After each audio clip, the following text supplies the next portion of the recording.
Here begins the interview with the devil. I have uncovered the secret code by which I can pick up your thoughts.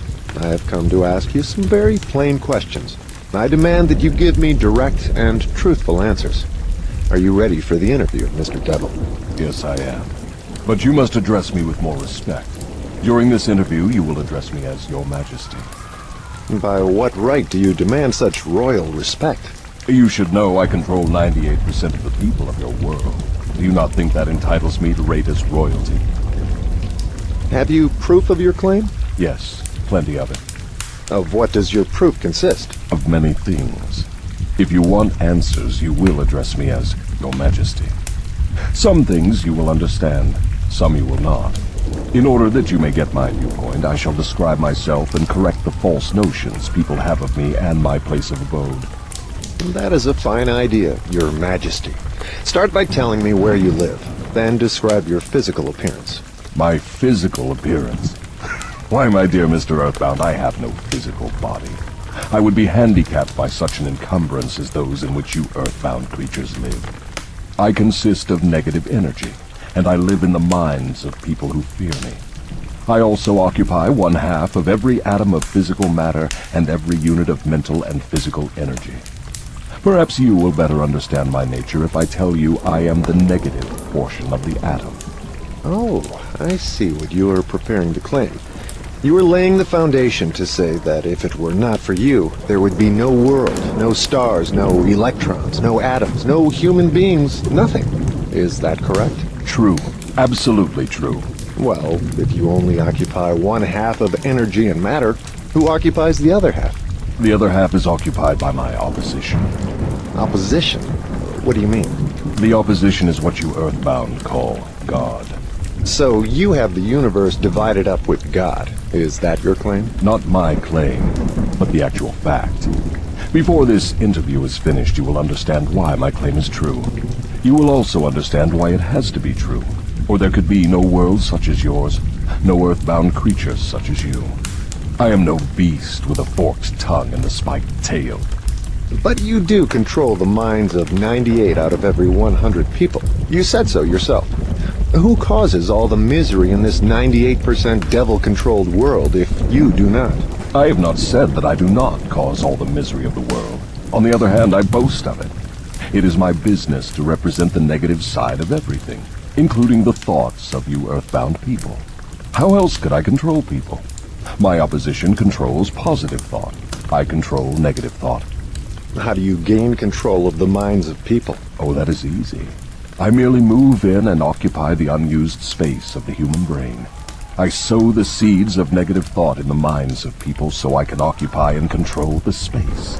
You must have many tricks and devices by which you gain and hold control of the human mind. To be sure, I employ tricks and devices to control human thought. My devices are clever ones, too.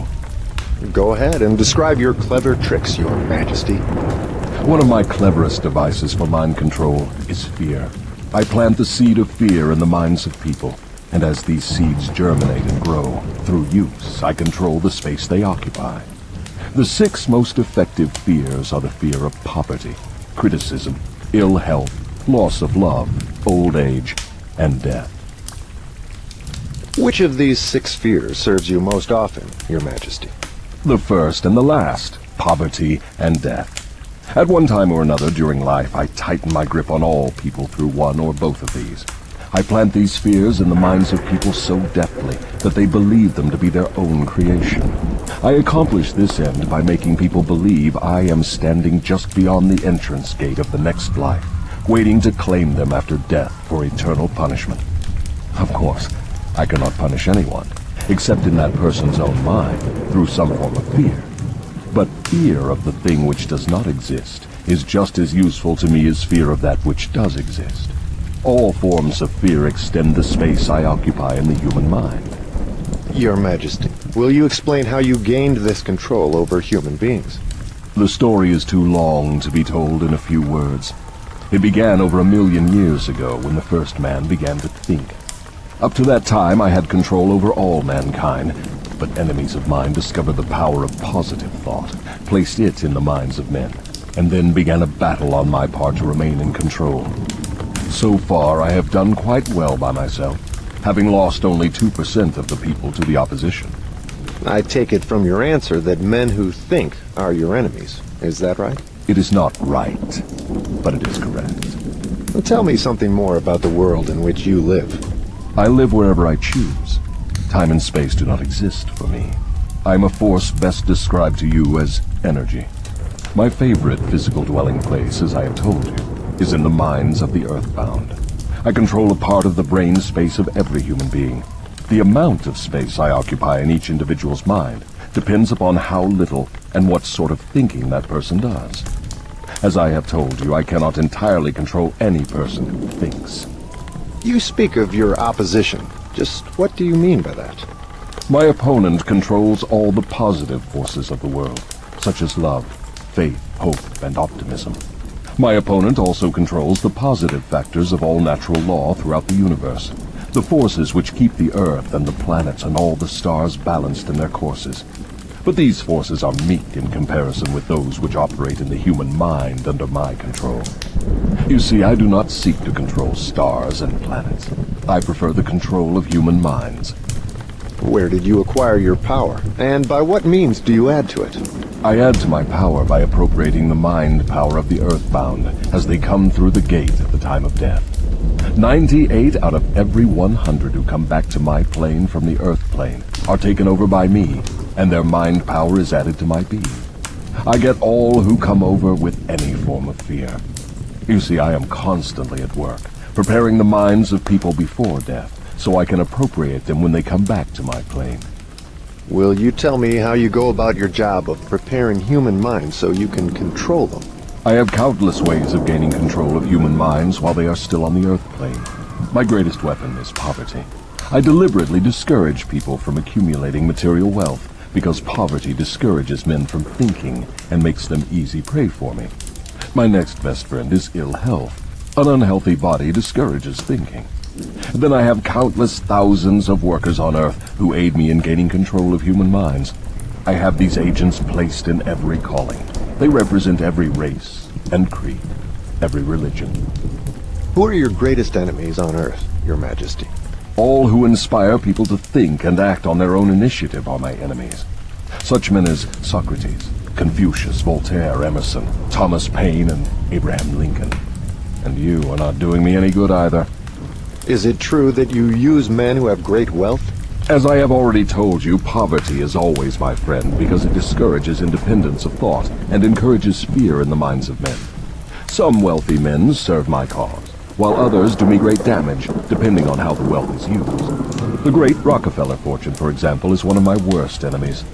That is interesting, Your Majesty. Will you tell me why you fear the Rockefeller fortune more than others? The Rockefeller money is being used to isolate and conquer diseases of the physical body in all parts of the world. Disease has always been one of my most effective weapons. The fear of ill health is second only to the fear of poverty. The Rockefeller money is uncovering new secrets of nature in 100 different directions, all of which are designed to help men take and keep possession of their own minds. It is encouraging new and better methods of feeding, clothing, and housing people. It is wiping out the slums in the large cities, the places where my favorite allies are found. It is financing campaigns for better government and helping to wipe out dishonesty in politics. It is helping to set higher standards in business practice and encouraging businessmen to conduct business by the golden rule. And that is not doing my cause any good. What about these boys and girls who are said to be on the road to hell? Are you in control of them? Well, I can answer that question only with yes and no. I have corrupted the minds of the young by teaching them to drink and smoke, but they have me baffled through their tendency to think for themselves. You say you have corrupted the minds of the young people with liquor and cigarettes. I can understand how liquor might destroy the power of independent thought, but do not see what cigarettes have to do with helping your cause. You may not know it, but cigarettes break down the power of persistence. They destroy the power of endurance. They destroy the ability to concentrate. They deaden and undermine the imaginative faculty, and help in other ways to keep people from using their minds most effectively. Do you know I have millions of people, young and old of both sexes, who smoke 2 packages of cigarettes a day? That means I have millions of people who are gradually destroying their power of resistance. One day I shall add to their habit of cigarette smoking other thought-destroying habits, until I shall have gained control of their minds. Habits come in pairs, triplets, and quadruplets. Any habit which weakens one's willpower invites a flock of its relatives to move in and take possession of the mind. The cigarette habit not only lowers the power of resistance and discourages persistence, but it invites looseness in other human relationships. I never thought that cigarettes were a tool of destruction, Your Majesty, but your explanation throws a different light on the subject. How many converts to the habit do you now claim? I am proud of my record. Millions are now victims, and the number is increasing daily. Soon I shall have most of the world indulging in the habit. In thousands of families, I now have followers of the habit, including every member of the family. Very young boys and girls are beginning to take up the habit. They are learning how to smoke by observing their parents and older brothers and sisters. Which do you consider to be your greater tool for gaining control of human minds? Cigarettes or liquor? Without hesitation, I would say cigarettes. Once I get a young person to join my 2-package-a-day club, I have no trouble in inducing that person to take on the habit of liquor, overindulgence of sex, and all other related habits which destroy independence of thought and action. Your Majesty, when I began this interview, I had you all wrong. I thought you were a fraud and a fake, but I see now that you are quite real and very powerful. Your apology is accepted, but you need not have bothered. Millions of people have questioned my power, and I got most of them at the gate as they came over. I ask no person to believe in me. I prefer that people fear me. I am no beggar. I take what I want by cleverness and force. Begging people to believe is the business of my opposition, not mine. Your Majesty will please pardon my rudeness, but I would not be able to look myself in the face again if I did not tell you, here and now, that you are the damnedest fiend ever to be turned loose on innocent people. I always had the wrong conception of you. I thought you were kind enough to let people alone while they were living, that you merely tortured their souls after death. Now I learn from your own brazen confession that you destroy their right to freedom of thought and cause them to go through a living hell on Earth. What do you have to say to that? I get what I want by exercising self-control. It is not so good for my own business, but I suggest you emulate me instead of criticizing me. You call yourself a thinker, and you are. Otherwise, you would never have forced this interview on me. But you will never be the sort of thinker that frightens me unless you gain and exercise greater control over your own emotions. Let us get away from personalities. I came here to learn more about you, not to discuss myself.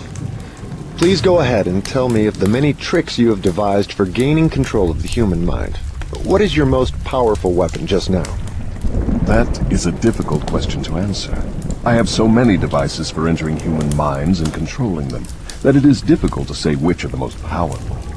Right at the moment, I am trying to bring about another world war. My friends here in Washington are helping me to involve America in the war. If I can start the world to killing on a wholesale basis, I shall be able to put into operation my favorite device for mind control. It is what you call mass fear. I used this device to bring about the other World War in 1914. I used it to bring about the economic depression in 1929. And if my opposition had not double-crossed me, I would now be in possession of every man, woman, and child in the world. You can see for yourself how near I came to world domination. The thing I have been struggling to attain for thousands of years. Yes, I see your point. Who wouldn't? You are a very ingenious manipulator of the minds of people. Is your devilish business carried on only through people of high position and great influence? Oh, no. I use the minds of people in all walks of life. As a matter of fact, I prefer the type of person who makes no pretense of thinking. I can manipulate that sort of person without difficulty. I could not control 98% of the people of the world if all people were skilled in thinking for themselves. I'm interested in the welfare of those people whom you claim to control. Therefore, I wish you to tell me all of the tricks by which you enter and control their minds. I want a complete confession from you, so begin with your cleverest trick. This is suicide you are forcing on me, but I am helpless. So settle down and I will place in your hands the weapon by which millions of your fellow Earthbound will defend themselves against me. Tell me first about your most clever trick, the one you use to ensnare the greatest number of people. If you force me to give away this secret, it will mean my loss of millions of people now living, and still greater numbers of millions as yet unborn. I beg of you, permit me to pass this one question unanswered. So His Majesty the Devil fears a mere humble earthbound creature? Is that right? It is not right, but it is true. You have no right to rob me of my most necessary tool of trade. For millions of years I have dominated earthbound creatures through fear and ignorance. Now you come along and would destroy my use of these weapons by forcing me to tell how I use them. Do you not realize that you will break my grip on every person who heeds this confession you are forcing from me? Have you no mercy? Have you no sense of humor? Have you no sportsmanship? Stop stalling and start confessing. Who are you to ask mercy of one whom you would destroy if you could? Who are you to talk of sportsmanship and a sense of humor? You, who by your own confession have set up a living hell on earth, where you punish innocent people through their fears and ignorance. As for minding my own business, that is just what I'm doing when I force you to tell how you control people through their own minds. My business, if it can be called a business, is helping to unlock the doors of the self-made prisons in which men and women are confined because of the fears you have planted in their minds. My greatest weapon over human beings consists of two secret principles by which I gain control of their minds. I will speak first of the principle of habit, through which I silently enter the minds of people. By operating through this principle, I establish, I wish I could avoid using this word, the habit of drifting. When a person begins to drift on any subject, he is headed straight toward the gates of what you earthbound call hell. Describe all the ways in which you induce people to drift. Define the word and tell us exactly what you mean by it. I can best define the word drift by saying that people who think for themselves never drift, while those who do little or no thinking for themselves are drifters. A drifter is one who permits himself to be influenced and controlled by circumstances outside of his own mind. He would rather let me occupy his mind and do his thinking than go to the trouble of thinking for himself. A drifter is one who accepts whatever life throws in his way without making a protest or putting up a fight. He doesn't know what he wants from life and spends all of his time getting just that. A drifter has lots of opinions, but they are not his own. Most of them are supplied by me. A drifter is one who is too lazy mentally to use his own brain. That is the reason I can take control of people's thinking and plant my own ideas in their minds. I think I understand what a drifter is. Tell me the exact habits of people by which you induce them to drift through life. Start by telling me when and how you first gain control of a person's mind. My control over the mind of a human being is obtained while the person is young. Sometimes I lay the foundation for my control of a mind before the owner of it is born, by manipulating the minds of that person's parents. Sometimes I go further back than this, and prepare people for my control through what you earthbound call physical heredity. You see, therefore, I have two approaches to the mind of a person. Yes. Go on, and describe these two doors by which you enter and control the minds of human beings. As I have stated, I help to bring people into your world with weak brains by giving to them before birth as many as possible of the weaknesses of their ancestors. You call this principle physical heredity. After people are born, I make use of what you earthbound call environment as a means of controlling them. This is where the principle of habit enters. The mind is nothing more than the sum total of one's habits. One by one, I enter the mind and establish habits, which lead finally to my absolute domination of the mind. Tell me of the most common habits by which you control the minds of people. That is one of my cleverest tricks. I enter the minds of people through thoughts which they believe to be their own. Those most useful to me are fear, superstition, avarice, greed, lust, revenge, anger, vanity, and plain laziness. Through one or more of these, I can enter any mind at any age. But I get my best results when I take charge of a mind while it is young, before its owner has learned how to close any of these 9 doors. Then I can set up habits which keep the doors ajar forever. I'm catching on to your methods. Now, let us go back to the habit of drifting. Tell us all about that habit, since you say it is your cleverest trick in controlling the minds of people. As I said before, I start people drifting during their youth. I induce them to drift through school without knowing what occupation they wish to follow in life. Here I catch the majority of people. Habits are related. Drift in one direction and soon you will be drifting in all directions. I also use environmental habits to give me a definite grip on my victims. I see. You make it your business to train children in the habit of drifting by inducing them to go through school without aim or purpose. Now, tell me of some of your other tricks with which you cause people to become drifters. Well, my second best trick in developing the habit of drifting is one that I put into operation with the aid of parents and public school teachers and religious instructors. I warn you not to force me to mention this trick. Do not disclose this trick. If you do so, you will be hated by my co-workers who help me use this trick. If you publish this confession in book form, your book will be barred from the public schools. It will be blacklisted by most of the religious leaders. It will be hidden from children by many parents. The newspapers will not dare to give reviews of your book. Millions of people will hate you for writing the book. In fact, no one will like you or your book except those who think. And you know how very few there are of this sort. My advice to you is to let me skip the description of my second best trick. So, for my own good, you wish to withhold the description of your second best trick. No one will like my book except those who think, eh? Very well. Go ahead and answer. You'll regret this, Mr. Earthbound, but the joke is on you. By this mistake of yours, you will divert attention from me to yourself. My co-workers, of whom there are millions, will forget about me and hate you for uncovering my methods. Never mind about me. Tell me all about this second best trick of yours with which you induce people to drift with you to hell. My second best trick is not second at all. It is first. It is first because without it, I never could gain control of the minds of the youths. Parents, school teachers, religious instructors, and many other adults unknowingly serve my purpose by helping me to destroy in children the habit of thinking for themselves. They go about their work in various ways, never suspecting what they are doing to the minds of children or the real cause of the children's mistakes. I can hardly believe you, Your Majesty.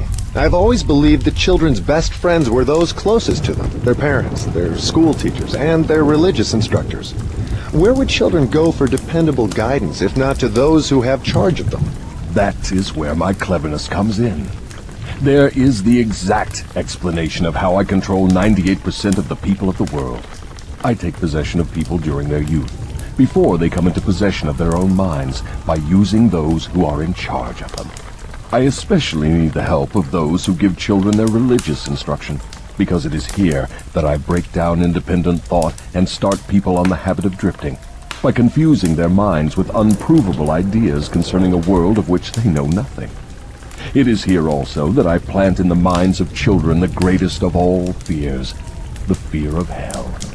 I understand that it is easy for you to frighten children with threats of hell, but how do you continue to make them fear you and your hell after they grow up and learn to think for themselves? Children grow up, but they do not always learn to think for themselves. Once I capture the mind of a child through fear, I weaken that child's ability to reason and to think for himself, and that weakness goes with the child all through life. Is that not taking unfair advantage of a human being by contaminating his mind before he comes into full possession of it? Everything is fair that I can use to further my ends. I have no foolish limitations of right and wrong. Might is right with me. I use every known human weakness to gain and keep control of the human mind. I understand your devilish nature. Now, let us get back to further discussion of your methods of inducing people to drift to hell here on Earth. From your confession, I see that you take charge of children while their minds are young and pliable. Tell me more of how you use parents, teachers, and religious leaders to ensnare people into drifting. One of my favorite tricks is to coordinate the efforts of parents and religious instructors, so they work together in helping me to destroy the children's power to think for themselves. I use many religious instructors to undermine the courage and power of independent thought of children by teaching them to fear me. But I use parents to aid the religious leaders in this great work of mine. How do parents help religious leaders destroy their children's power to think for themselves? I never heard of such a monstrosity. I accomplish this through a very clever trick. I cause the parents to teach their children to believe as the parents do in connection with religion, politics, marriage, and other important subjects. In this way, as you can see, when I gain control of the mind of a person, I can easily perpetuate the control by causing that person to help me fasten it upon the minds of his offspring. In what other ways do you use parents to convert children into drifters? I cause children to become drifters by following the example of their parents, most of whom I have already taken over and bound eternally to my cause. In some parts of the world, I gain mastery over children's minds and subdue their willpower in exactly the same way that men break and subdue animals of lower intelligence. It makes no difference to me how a child's will is subdued, as long as it fears something.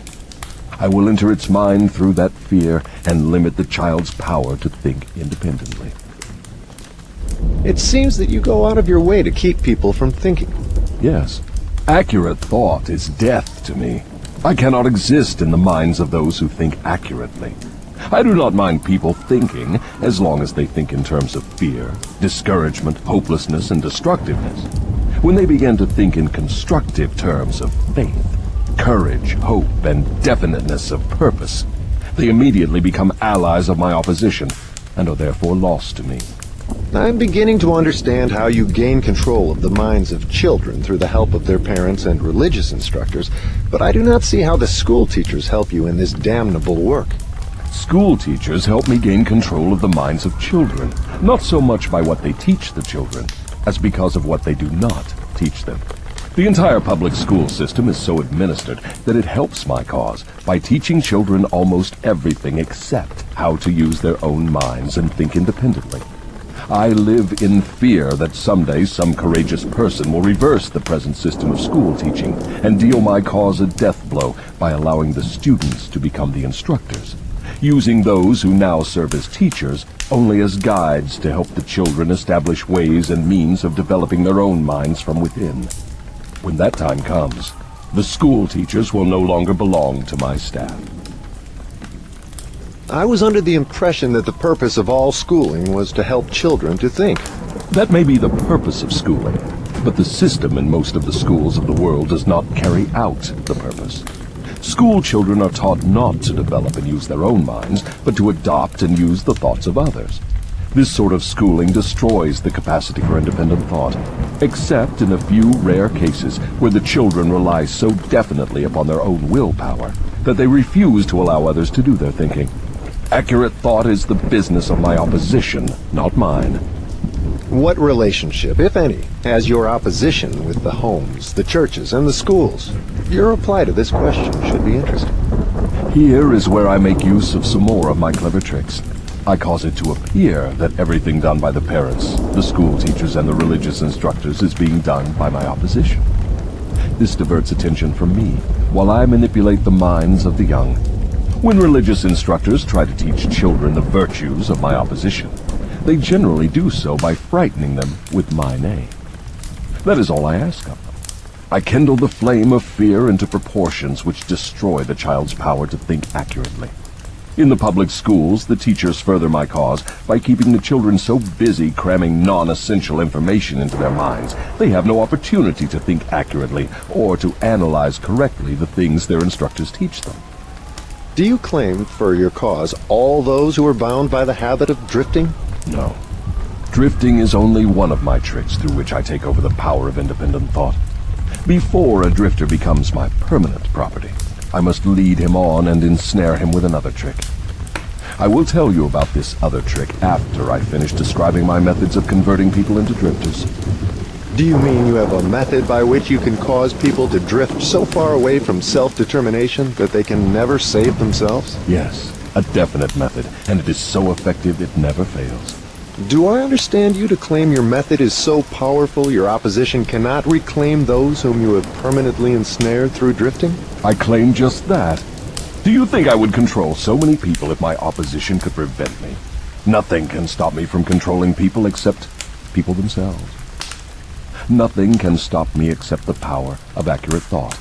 People who think accurately do not drift on any subject, They recognize the power of their own minds. Moreover, they take over that power and yield it to no person or influence. Go ahead and tell me more of the methods by which you cause people to drift to hell with you. I cause people to drift on every subject through which I can control independent thought and action. Take the subject of health, for example. I cause most people to eat too much food, and the wrong sort of food. This leads to indigestion and destroys the power of accurate thought. If the public schools and the churches taught children more about proper feeding, they would do my cause irreparable damage. Marriage. I cause men and women to drift into marriage without plan or purpose designed to convert the relationship into harmony. Here is one of my most effective methods of converting people into the habit of drifting. I cause married people to bicker and nag one another over money matters. I cause them to quarrel over the bringing up of their children. I engage them in unpleasant controversies over their intimate relationships and in disagreements over friends and social activities. I keep them so busy finding fault with one another that they never have time to do anything else long enough to break the habit of drifting. Occupation. I teach people to become drifters by causing them to drift out of school into the first job they can find, with no definite aim or purpose except to make a living. Through this trick, I keep millions of people in fear of poverty all their lives. Through this fear, I lead them slowly but surely onward until they reach the point beyond which no individual ever has broken the drifting habit. Savings. I cause people to spend freely and to save sparingly, or not at all, until I take complete control of them through their fear of poverty. Environment. I cause people to drift into inharmonious and unpleasant environments in the home, in their places of occupation, in their relationship with relatives and acquaintances, and to remain there until I claim them through the habit of drifting. Dominating thoughts. I cause people to drift into the habit of thinking negative thoughts. This leads to negative acts and involves people in controversies and fills their minds with fears, thus paving the way for me to enter and control their minds. When I move in, I do so by appealing to people through negative thoughts which they believe to be their own. I plant the seeds of negative thought in the minds of people through the pulpit, the newspapers, the moving pictures, the radio, and all other popular methods of appeal to the mind. I cause people to allow me to do their thinking for them, because they are too lazy and too indifferent to think for themselves. I conclude from what you say that drifting and procrastination are the same. Is that true? Yes, that is correct. Any habit which causes one to procrastinate, to put off reaching a definite decision, leads to the habit of drifting. Is man the only creature who drifts? Yes. All other creatures move in response to definite laws of nature. Man alone defies nature's laws and drifts when he wills. Everything outside the minds of men is controlled by my opposition, by laws so definite that drifting is impossible. I control the minds of men solely because of their habit of drifting, which is only another way of saying that I control the minds of men only because they neglect or refuse to control and use their own minds. This is getting to be pretty deep stuff for a mere human being. Let us get back to the discussion of something less abstract. Please tell me how this drifting habit affects people in the everyday walks of life, and tell me in terms the average person can understand. I would prefer to keep this interview up among the stars. No doubt you would. That would save you from being exposed. But let us come back to Earth. Tell me now what drifting is doing to us as a nation here in the United States.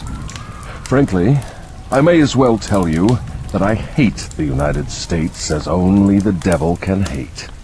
That is interesting. What is the cause of this hatred? The cause was born on July 4, 1776, when 56 men signed a document which destroyed my chances of controlling the nation. You know that document as the Declaration of Independence. Had it not been for the influence of that damnable document, I would now have a dictator running the country, and I would stop this right to free speech and independent thought that is threatening my rule on Earth. Am I to understand from what you say that nations controlled by self-appointed dictators belong in your camp? There are no self-appointed dictators. I appoint them all. Moreover, I manipulate them and direct them in their work. Nations run by my dictators know what they want and take it by force. Look what I have done through Mussolini in Italy. Look what I am doing through Hitler in Germany. Look what I am doing through Stalin in Russia. My dictators run those nations for me because the people have been subdued through the habit of drifting. My dictators do no drifting. That is why they rule for me the millions of people under their control.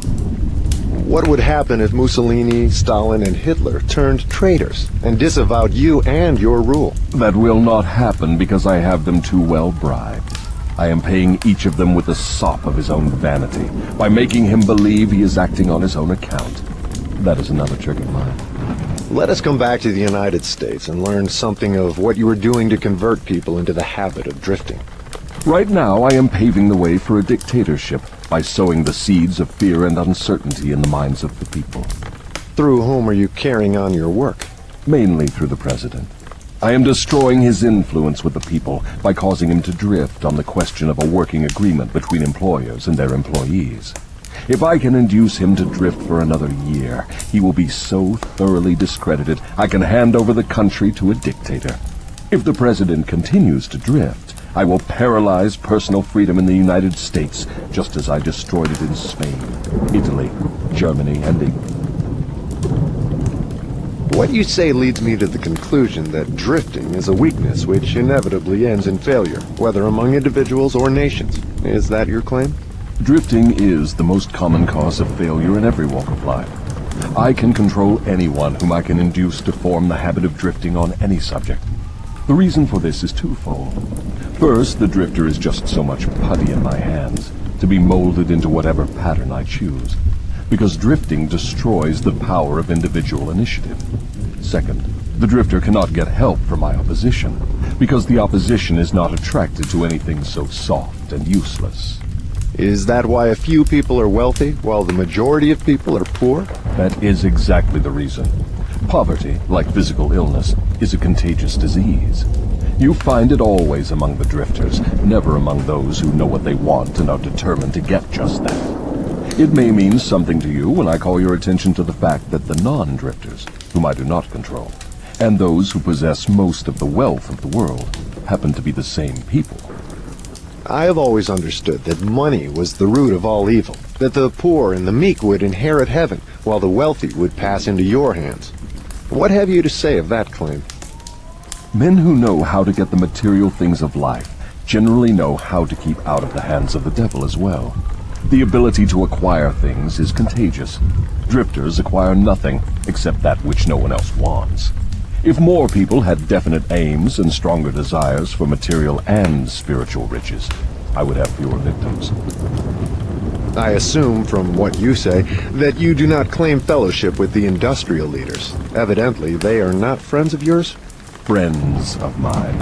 I'll tell you what sort of friends of mine they are. They have belted the entire country with good roads, thus bringing into close communion the people of both city and country.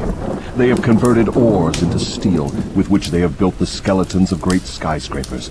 They have harnessed electrical power and converted it into 1,000 uses, all designed to give man time to think. They have provided through the automobile personal transportation to the humblest citizen, thus giving to everyone the freedom of travel. They have provided every home with instantaneous news of what is happening in all parts of the world through the aid of the radio. They have reared libraries in every city, town, and hamlet, and have filled them with books, giving to all who read a complete outline of the most useful knowledge mankind has gathered from his experiences.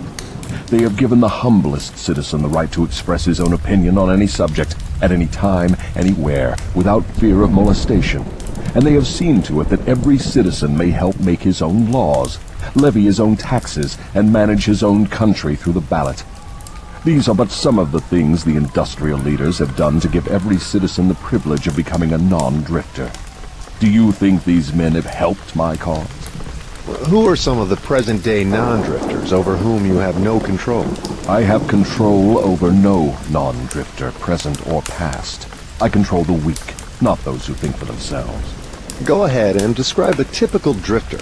Give your description point by point so I can recognize a drifter when I see him. The first thing you will notice about a drifter is his total lack of a major purpose in life. He will be conspicuous by his lack of self-confidence.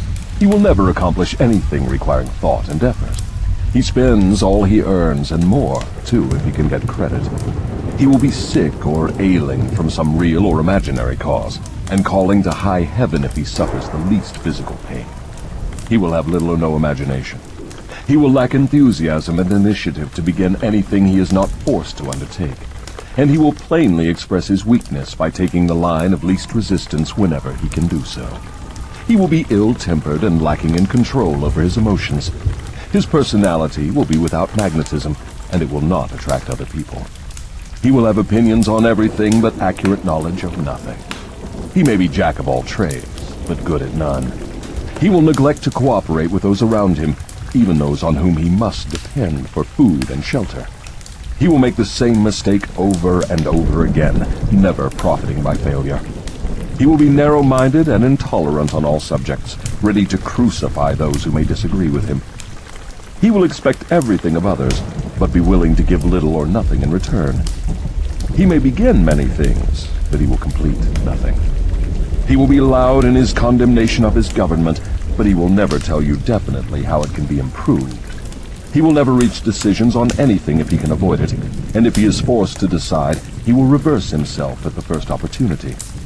He will eat too much and exercise too little. He will take a drink of liquor if someone else will pay for it. He will gamble if he can do it on the cuff. He will criticize others who are succeeding in their chosen calling. In brief, the drifter will work harder to get out of thinking than most others work in earning a good living. He will tell a lie rather than admit his ignorance on any subject. If he works for others, he will criticize them to their backs and flatter them to their faces. You have given me a graphic description of the drifter. Please now describe the non-drifter so that I may recognize him on sight. The first sign of a non-drifter is this. He is always engaged in doing something definite, through some well-organized plan which is definite. He has a major goal in life toward which he is always working, and many minor goals, all of which lead toward his central scheme. The tone of his voice, the quickness of his step, the sparkle in his eyes, the quickness of his decisions clearly mark him as a person who knows exactly what he wants and is determined to get it, no matter how long it may take, or what price he must pay. If you ask him questions, he gives you direct answers and never falls back on evasions or resorts to subterfuge. He extends many favors to others, but accepts favors sparingly, or not at all. He will be found up front, whether he is playing a game or fighting a war. If he does not know the answers, he will say so, frankly. He has a good memory, never offers an alibi for his shortcomings. He never blames others for his mistakes, no matter if they deserve the blame. He used to be known as a go-getter, but in modern times he is called a go-giver. You will find him running the biggest business in town, living on the best street, driving the best automobile, and making his presence felt wherever he happens to be. He is an inspiration to all who come into contact with his mind. The major distinguishing feature of the non-drifter is this. He has a mind of his own, and uses it for all purposes. Is the non-drifter born with some mental, physical, or spiritual advantage not available to the drifter? No. The major difference between the drifter and the non-drifter is something equally available to both. It is simply the prerogative right of each to use his own mind and think for himself. What brief message would you send to the typical drifter if you wished to cure him of this evil habit? I would admonish him to wake up and give. Give what? Some form of service useful to as many people as possible. So the non-drifter is supposed to give, is he? Yes, if he expects to get. And he must give before he gets. Some people doubt that you exist. I wouldn't worry about that if I were you. Those who are ready to be converted from the habit of drifting will recognize the authenticity of this interview by its soundness of counsel. The others are not worth the trouble it would take to convert them. Why do you not try to stop me from publishing this confession I'm wringing from you? Because that would be the surest of all ways to guarantee you will publish it. I have a better plan than trying to suppress publication of my confession. I will urge you to go ahead with the publication, then sit back and watch you suffer when some of my faithful drifters begin to make things hot for you. I will not need to deny your story. My followers will do that for me. See if they don't. If this confession of yours stopped right here, your statement would be sound. But fortunately for millions of your victims who will gain their release because of your confession, This interview will continue until you have supplied me with the weapon by which you will eventually be restrained from domination of people through their fears and superstitions. Remember, Your Majesty, your confession has just begun. After I wring from you a description of the methods by which you control people, I will force you also to give the formula by which your control can be broken at will.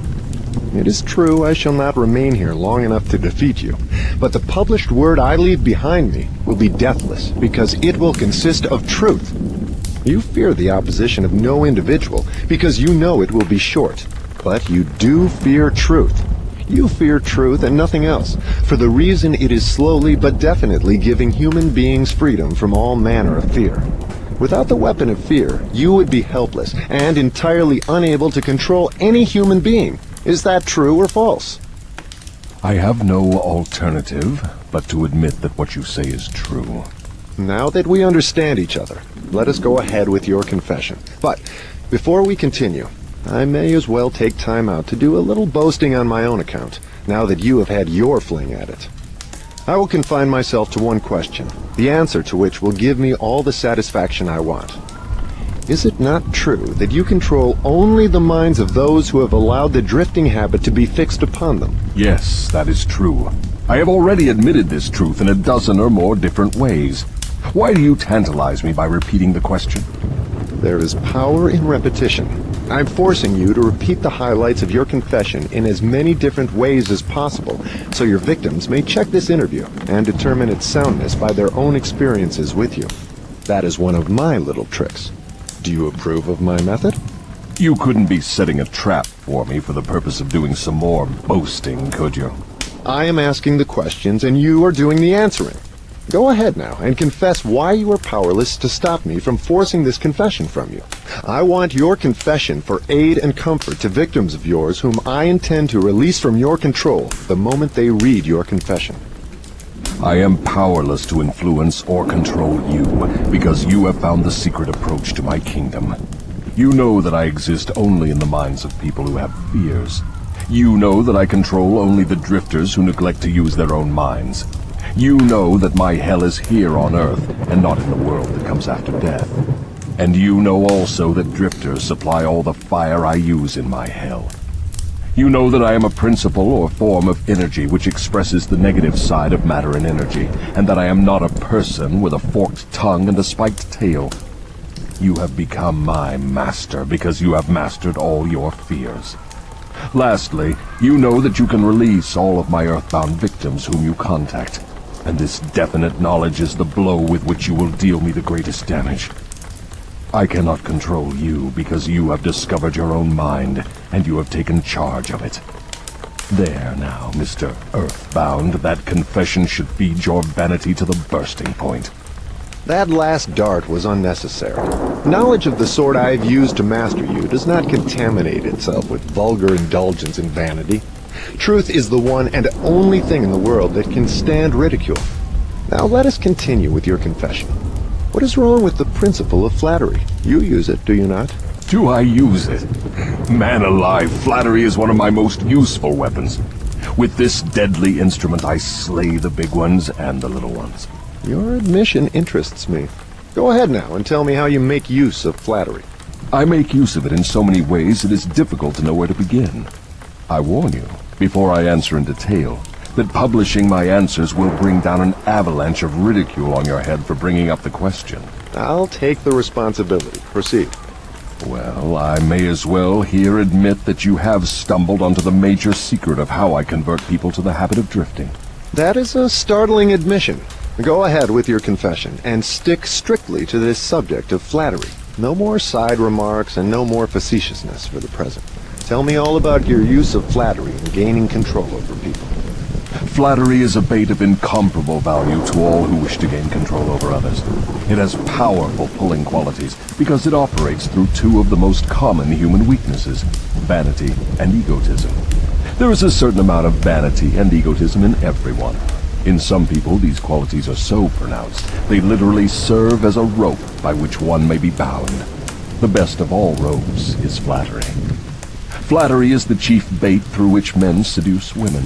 Sometimes, in fact, frequently, Women use the same bait to gain control of men, especially men who cannot be mastered through sex appeal. I teach its use to both men and women. Flattery is the chief bait with which my agents weave their way into the confidence of people from whom they procure information needed to carry on warfare. Wherever anyone stops to feed his vanity on flattery, I move in and begin to build another drifter. Non-drifters are not easily flattered. I inspire people to use flattery in every human relationship where its use is possible, because those who are influenced by it become easy victims of the drifting habit. Can you control anyone who is amenable to flattery? Very easily. As I have already told you, flattery is of major importance in alluring people into the habit of drifting. At what age are people most susceptible to flattery? Age has nothing to do with one's susceptibility to flattery. People respond to it in one way or another from the time they become conscious of their own existence until they die. Through what motive can women be most easily flattered? Their vanity. Tell a woman she is pretty or that she wears clothes well. What motive is most effective in harpooning men? Egotism, with a capital E. Tell a man he has a strong Herculean body or that he is a great business tycoon, and he will purr like a cat and smile like an opossum. After that, you know what happens. Are all men like that? Oh no. 2 out of every 100 have their egotism so thoroughly under control that even an expert flatterer couldn't get under their skins with a double-edged butcher knife. How does a cunning woman apply her art of flattery in attracting men? Great heavens, man, do I have to draw a picture of her method for you? Have you no imagination? Oh yes, I have imagination enough, Your Majesty. But I'm thinking of the poor dupes of the world who need to understand the exact technique with which they may be flattered into the habit of drifting. Go on and tell us how a woman can harpoon rich and presumably smart men. This is a devilish trick to play on women. But since you demand the information, I am helpless to withhold it. Women influence men through a technique consisting first of ability to inject soft, cooing baby tones into their voices, and second, by closing their eyes into a half-closed position, which registers hypnotism in connection with the flattery of men. Is that all there is to the business of flattery? No, that is only the technique. Then comes the motive a woman uses as a lure. The type of woman you perhaps have in mind never sells a man herself or anything she can give him. Instead, she sells him his own egotism. Is that all that women use when they wish to flatter men? That is the most effective thing they use. It works when sex appeal fails. So, I am to believe that big, strong, smart men can be wound up and manipulated through flattery, just as if they were so much putty? Is that possible? Is it possible? It is happening every minute of the day. Moreover, unless they are non-drifters, the bigger they come, the harder they fall when the expert flatterer moves in on them. And tell me of some of your other tricks with which you cause people to drift in life. One of my most effective devices is failure. The majority of people begin to drift as soon as they meet with opposition, and not 1 out of 10,000 will keep on trying after failing 2 or 3 times. So it is your business to induce people to fail whenever you can. Is that correct? You have it right. Failure breaks down one's morale, destroys self-confidence, subdues enthusiasm, dulls imagination, and drives away definiteness of purpose. Without these qualities, no one can permanently succeed in any undertaking. The world has produced thousands of inventors with abilities superior to that of the late Thomas A. Edison. But these men have never been heard of, while the name of Edison will go marching on, because Edison converted failure into a stepping stone to achievement, while the others used it as an alibi for not producing results. Is the capacity to surmount failure without being discouraged one of Henry Ford's chief assets? Yes, and this same quality is the chief asset of every man who attains outstanding success in any calling. That statement covers lots of territory, Your Majesty. Do you not wish to modify it or tone it down a bit for the sake of accuracy?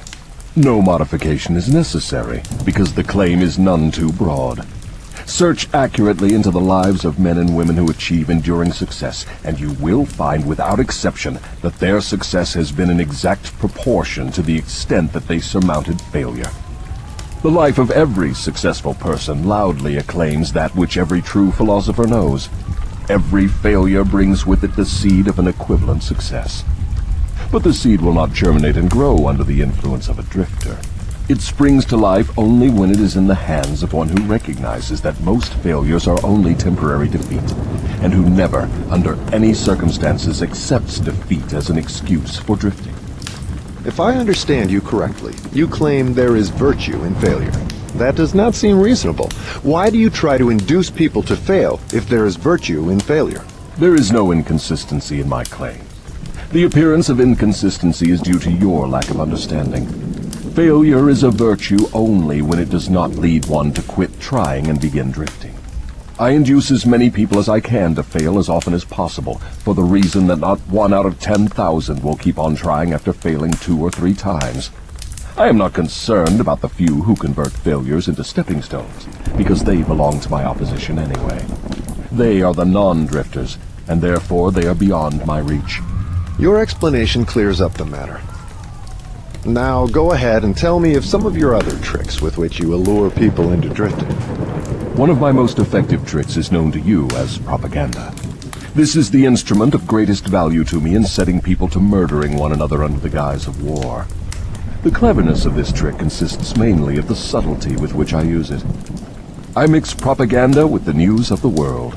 I have it taught in public and private schools. I see that it finds its way into the pulpit. I color moving pictures with it. I see that it enters every home where there is a radio. I inject it into billboard, newspaper, and radio advertising.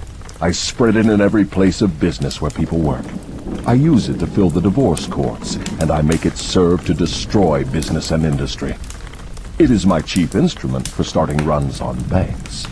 My propagandists cover the world so thoroughly that I can start epidemics of disease, turn loose the dogs of war, or throw business into a panic at will. If you can do all that you claim with propaganda, it is little wonder that we have wars and business depressions.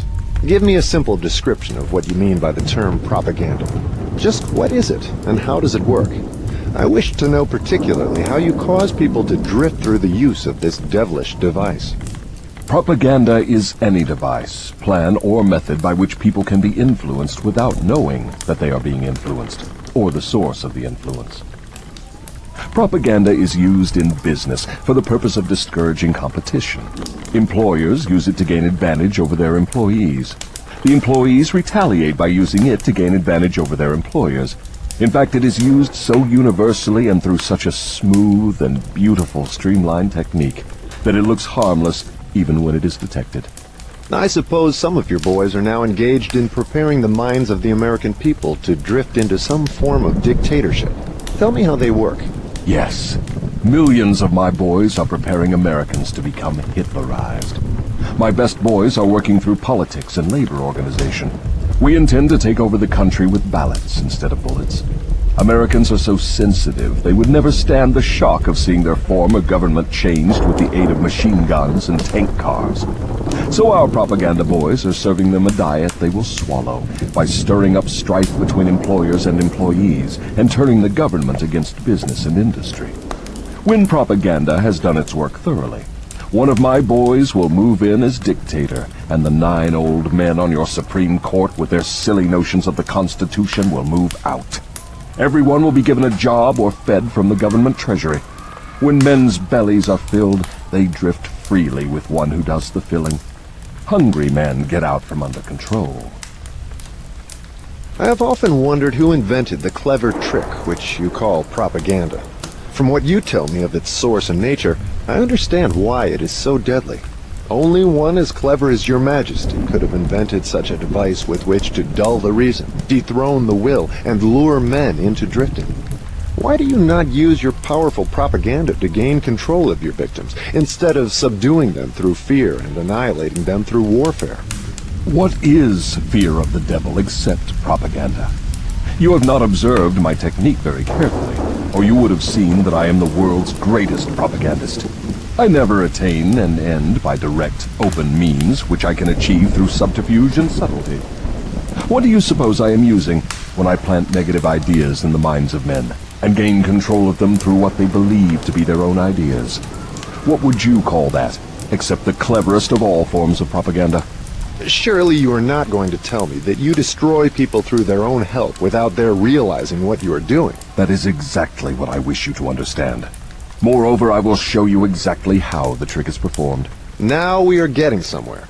Exactly how do you convert human beings into propagandists and lure them into self-imprisonment? Give me the story with all its lurid details.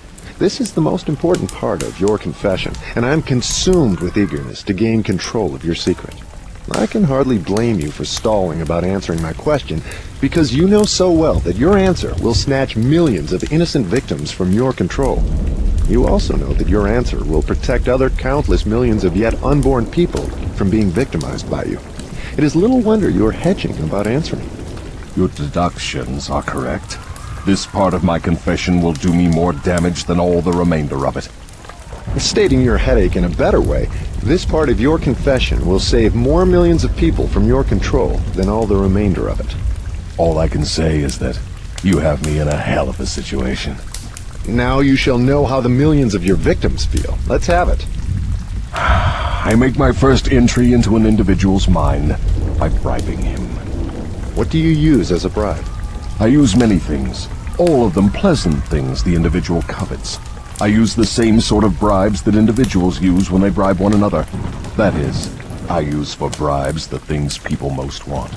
My best bribes are these: love, the thirst for sex expression, covetousness for money, the obsessive desire to gain something for nothing, gambling, vanity in women, egotism in men, desire to be the master of others, desire for intoxicants and narcotics, desire for self-expression through words and deeds, desire to imitate others, desire for the perpetuation of life after death, desire to be a hero or heroine, desire for physical food. That is an imposing list of bribes, Your Majesty. Do you use others? Yes, plenty of them, but these are my favorites.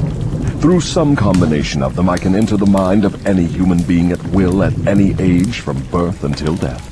You mean that these bribes are the keys with which you can silently unlock the door to any mind you choose? That is exactly what I mean, and I can do it too. What happens when you enter the mind of a person who is not yet in the habit of drifting, but belongs in the 98% class as a potential drifter? I go to work immediately to occupy as much of that person's mind as I can master. If the individual's greatest weakness is the desire for money, I begin to dangle coins before him, figuratively speaking. I intensify his desire and induce him to go after money. Then when he gets near it, I snatch it away from him. This is an old trick of mine. After the trick has been repeated a few times, the poor fellow gives in and quits. Then I take over a little more space in his mind and fill it with the fear of poverty. That is one of my best mind fillers. Yes, I admit your method is very clever, but what happens if the victim fools you and gets his hands on a lot of money? You don't fill his mind with the fear of poverty then, do you? No, I don't. I take over the space by filling it with something which serves my purpose just as well. If the victim converts his desire for money into large sums, I start overfeeding him with the things he can buy with it. For example, I cause him to stuff himself with rich foods. This slows down his thinking capacity, endangers his heart, and starts him on the road to drifting. Then I pester him with intestinal poisoning through the surplus food he eats. That also slows down his thinking and gives him a nasty disposition. What if the victim is not a glutton? What other follies can you induce him to pick up that lead to drifting? If the victim is a male, I can usually snare him through his sex appetite. Overindulgence in sex starts more men into drifting toward failure than all other causes combined. So food and sex are two of your surefire baits. Is that correct? Yes. With these two lures, I can take over a majority of my victims. And then there is the desire for money. I'm beginning to think that wealth is more dangerous than poverty, if your story is to be believed. That altogether depends on who has the wealth and how it was acquired. What has the manner in which money is acquired to do with its being a blessing or a curse? Everything. If you don't believe me, take a look at those who acquire a large amount of money quickly, without time to get wisdom along with it, and observe how they use it. Why do you suppose rich men's sons seldom equal the achievements of their fathers? I'll tell you why. It is because they have been deprived of the self-discipline which comes from being forced to work. Look into the records of moving picture stars or athletes who suddenly find themselves in possession of big money and hero worship and praise from the public. Observe how quickly I move in and take them over in many cases. mainly through sex, gambling, food, and liquor. With these, I catch and control the biggest and the best of people as soon as they get their hands on big money. What about those who acquire money slowly, by rendering some form of useful service? Are they easily snared too? Oh, I get them all right, but I generally have to change my bait. Some of them want one thing and others want something else. Where my purpose is best served, I see to it that they get what they want most. But I manage to wrap in the package something they don't want. The thing I give them is the definite thing that makes them drifters. Do you see how I work? And very clever work it is. You lure people on through their natural desires, but you slip your deadly poison into the object of those desires wherever you can. Now you are catching on. You see, I play both ends against the middle, so to speak. From all you say, I infer that you cannot induce a non-drifter to help you gain control of his mind by baiting him with your bribes. Is that correct? That is exactly correct.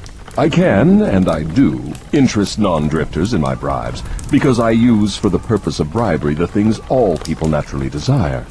But the non-drifter resembles a fish that steals the bait from your hook, but refuses to take the hook.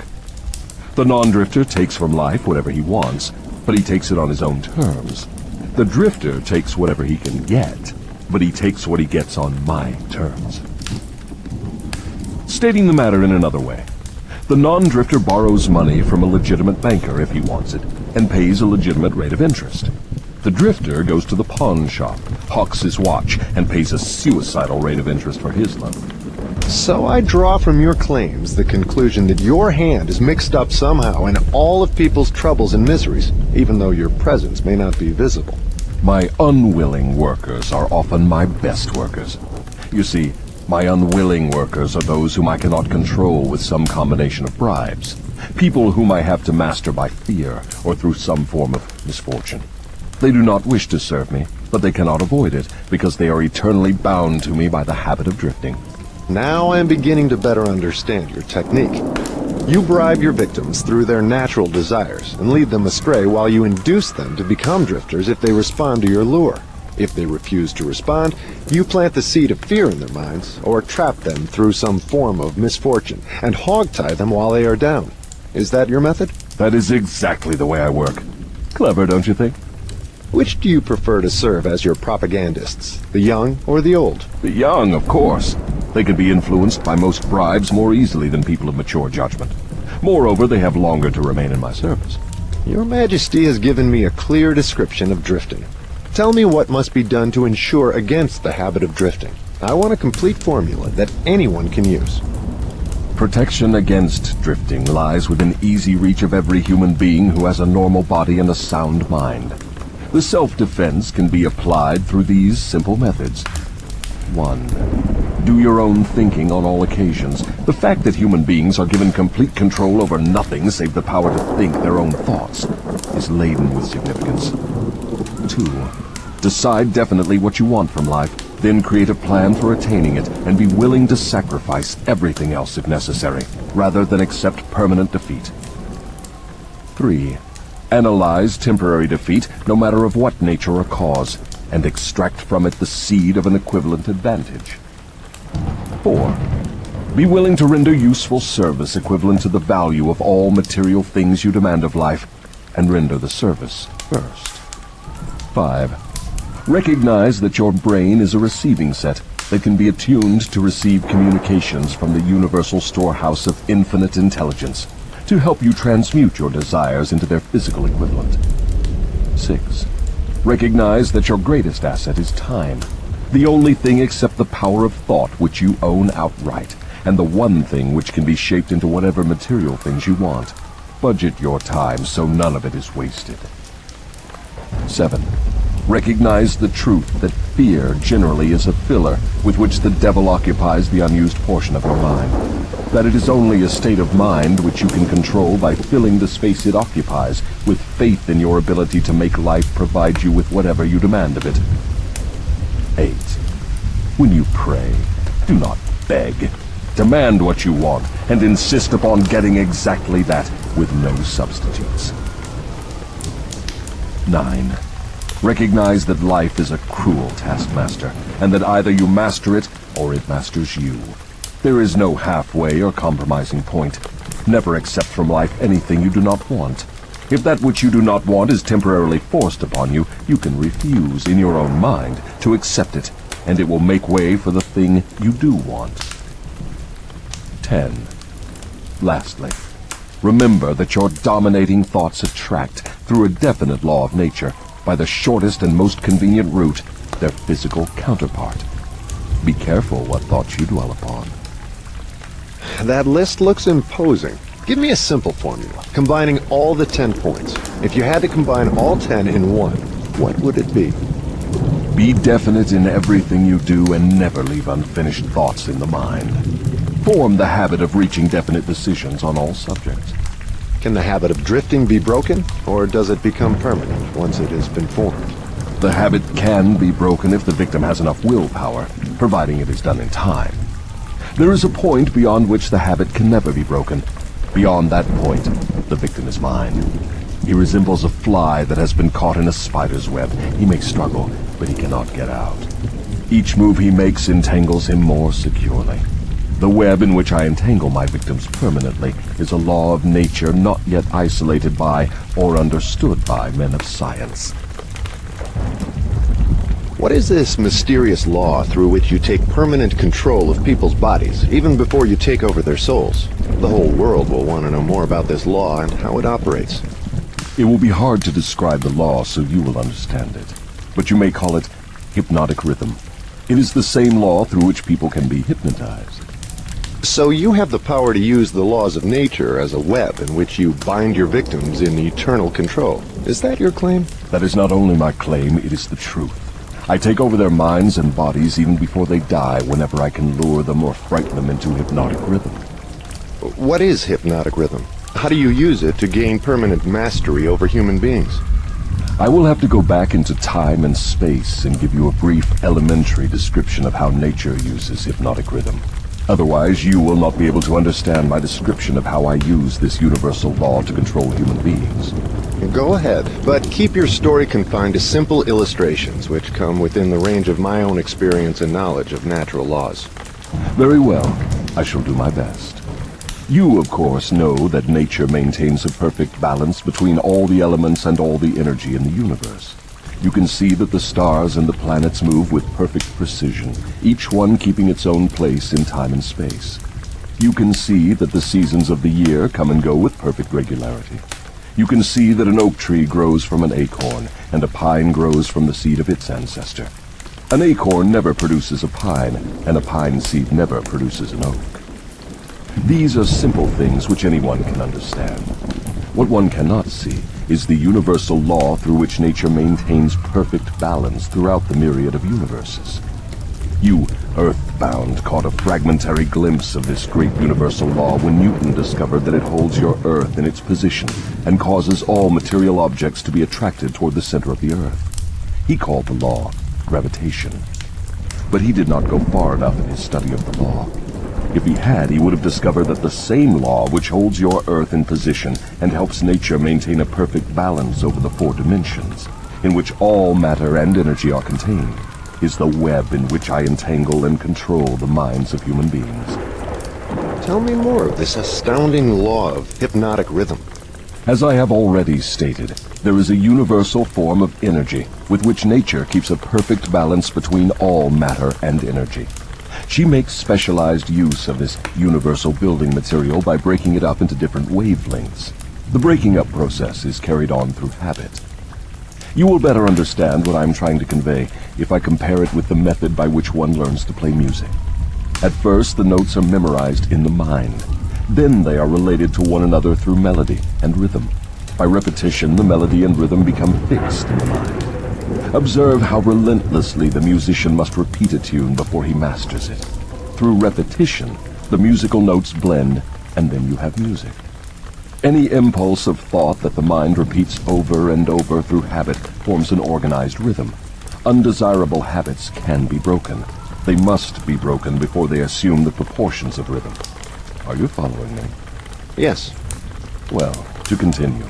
Rhythm is the last stage of habit. Any thought or physical movement which is repeated over and over through the principle of habit finally reaches the proportion of rhythm. Then the habit cannot be broken, because nature takes it over and makes it permanent. It is something like a whirlpool in water. An object may keep floating indefinitely unless it is caught in a whirlpool. Then it is carried round and round, but it cannot escape. The energy with which people think may be compared with water in a river. So this is the way in which you take control of the minds of people, is it? Yes. All I have to do to gain control over any mind is to induce its owner to drift.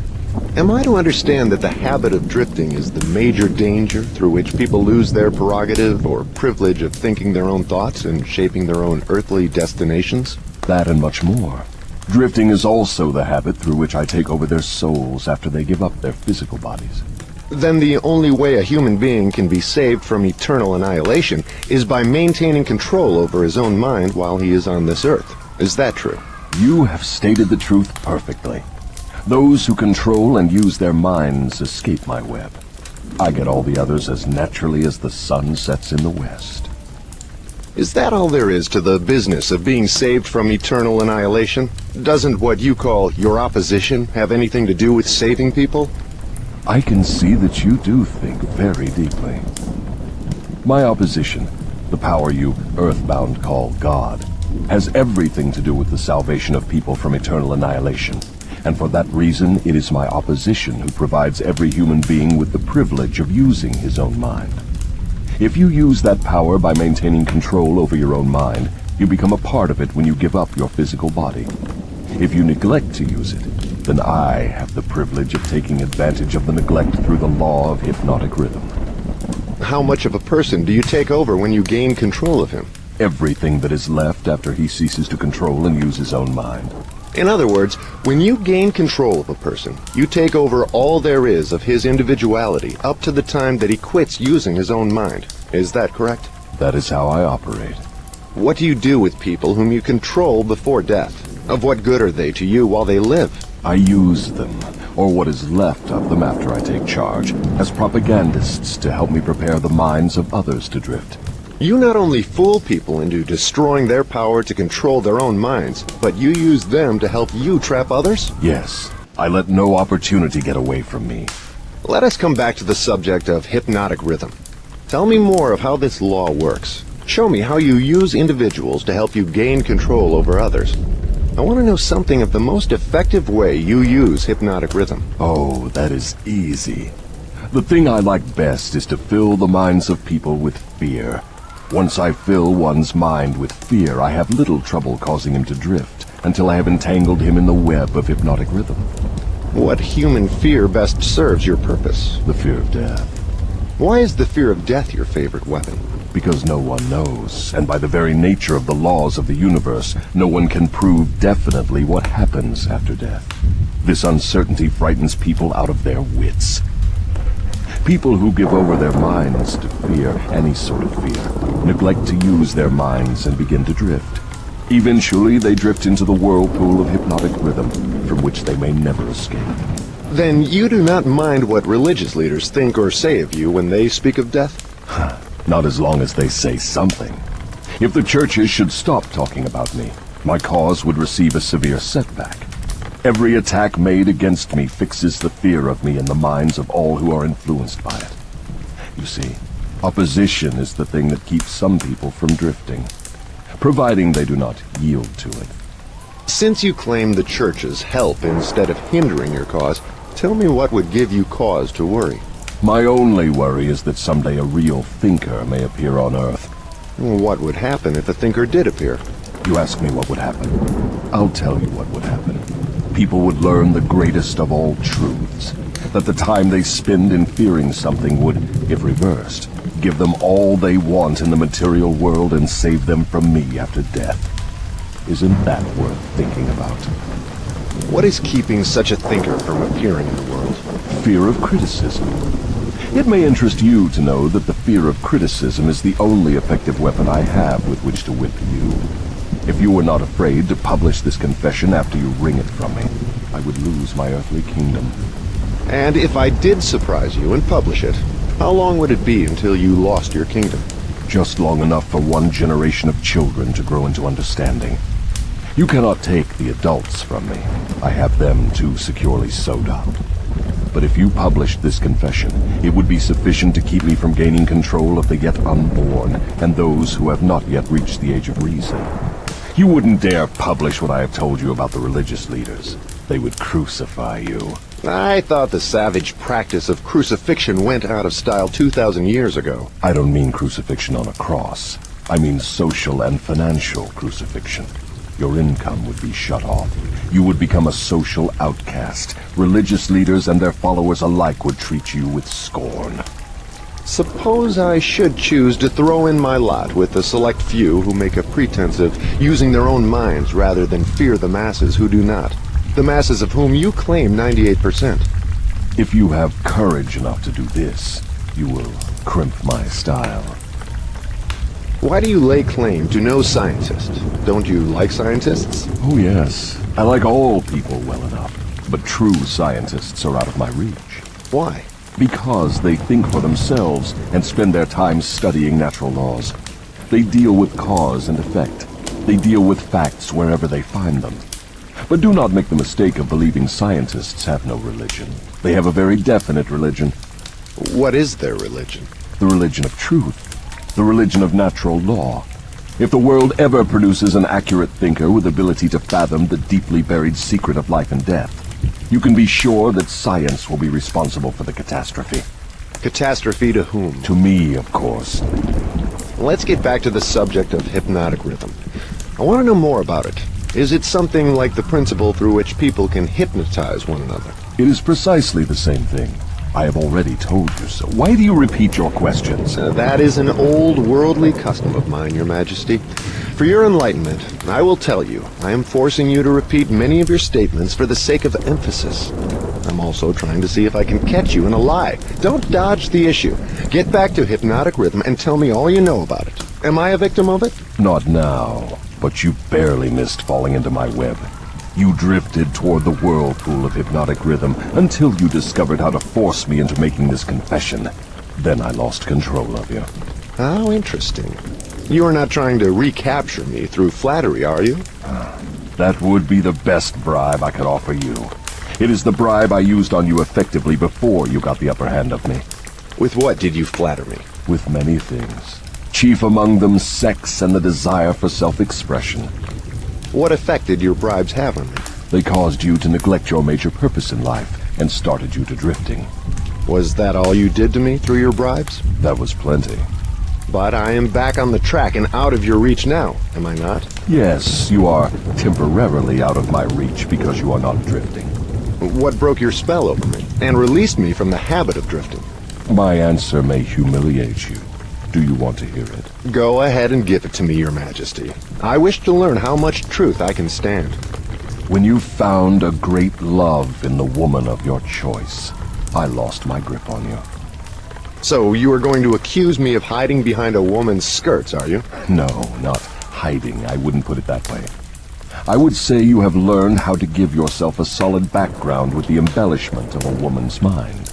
The woman's skirt has nothing to do with it, then? No, but her brain does. When you and your wife began to combine your two brains through your habit of masterminding every day, you stumbled upon the secret power with which you forced me into this confession.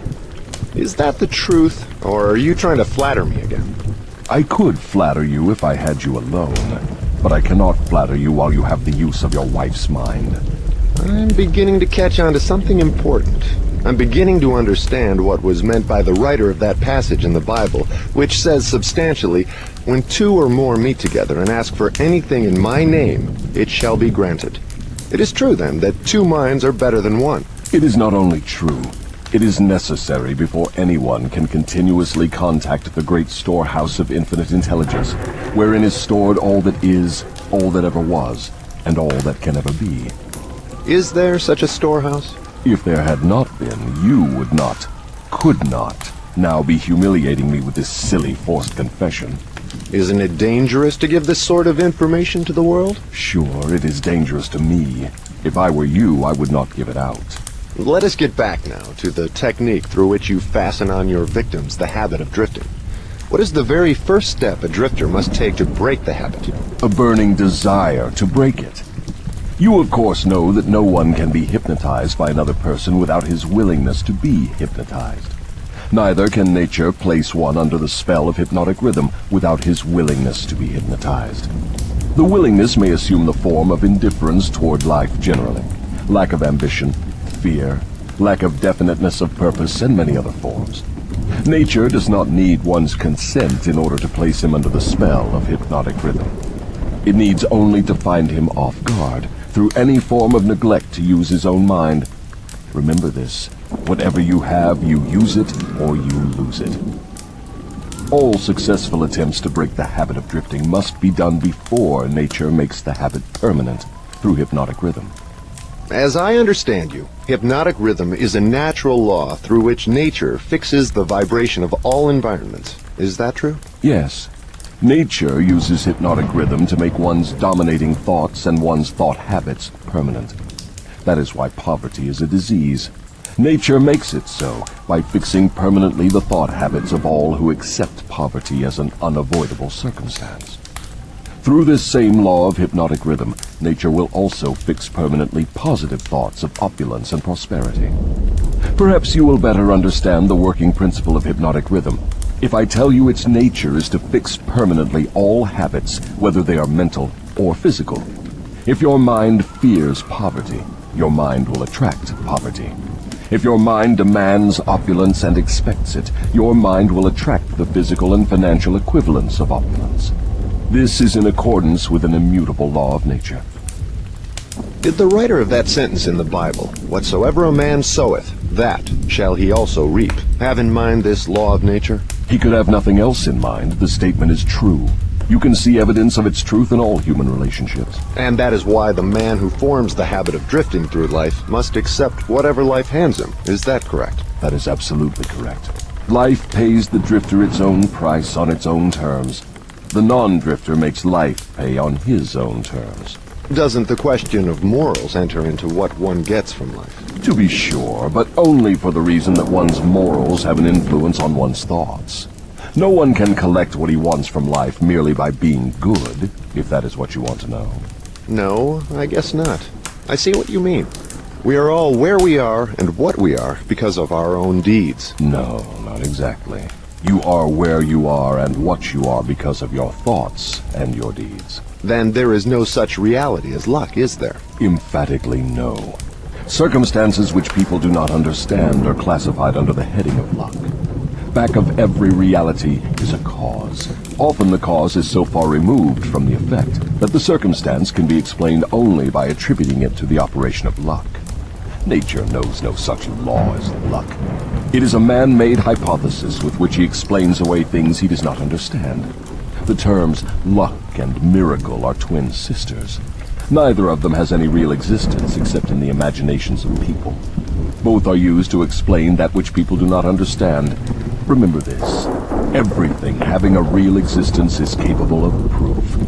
Keep this one truth in mind, and you will become a sounder thinker. Which is more important, one's thoughts or one's deeds? All deeds follow thoughts. There can be no deeds without their having first been patterned in thought. Moreover, all thoughts have a tendency to clothe themselves in their physical counterpart. One's dominating thoughts, that is, the thoughts one mixes with the emotions, desire, hope, faith, fear, hate, greed, enthusiasm, not only have a tendency to clothe themselves in their physical equivalent, but they are bound to do so. That reminds me to ask you to tell me more about yourself. Where, in addition to the minds of people, do you dwell and operate? I operate wherever there is something I can control and appropriate. I have already told you I am the negative portion of the electron of matter. I am the explosion in lightning. I am the pain in disease and physical suffering. I am the unseen general in warfare. I am the unknown commissioner of poverty and famine. I am the executioner extraordinary of death. I am the inspirer of lust after the flesh. I am the creator of jealousy and envy and greed. I am the instigator of fear. I am the genius who converts the achievements of men of science into instruments of death. I am the destroyer of harmony in all manner of human relationships. I am the antithesis of justice. I am the driving force in all immorality. I am the stalemate of all good. I am anxiety, suspense, superstition, and insanity. I am the destroyer of hope and faith. I am the inspirer of destructive gossip and scandal. I am the discourager of free and independent thought. In brief, I am the creator of all forms of human misery, the instigator of discouragement and disappointment.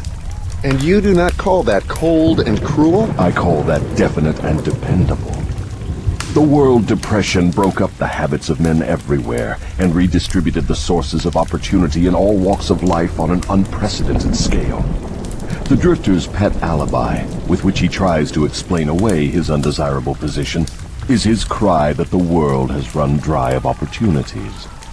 Non-drifters do not wait for opportunity to be placed in their way. They create opportunity to fit their desires and demands of life. Are non-drifters smart enough to avoid the influence of hypnotic rhythm? No one is smart enough to dodge the influence of hypnotic rhythm. One could just as easily avoid the influence of the law of gravity.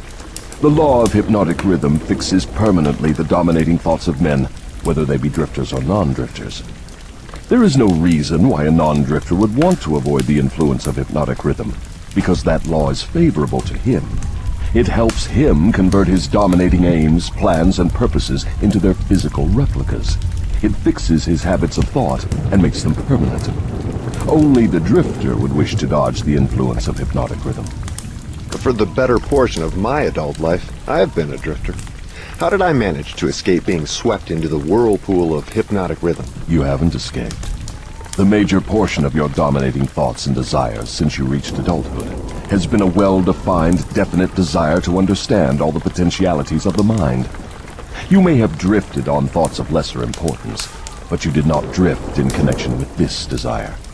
Because you did not drift, you are now recording a document which gives you exactly what your dominating thoughts demanded of life. Why doesn't your opposition use hypnotic rhythm to make permanent one's higher thoughts and nobler deeds? Why does your opposition permit you to use this stupendous force as a means of entangling people in a web of evil, spun by their own thoughts and deeds? Why does your opposition not outwit you by binding people with thoughts which build and lift them above your influence? The law of hypnotic rhythm is available to all who will use it.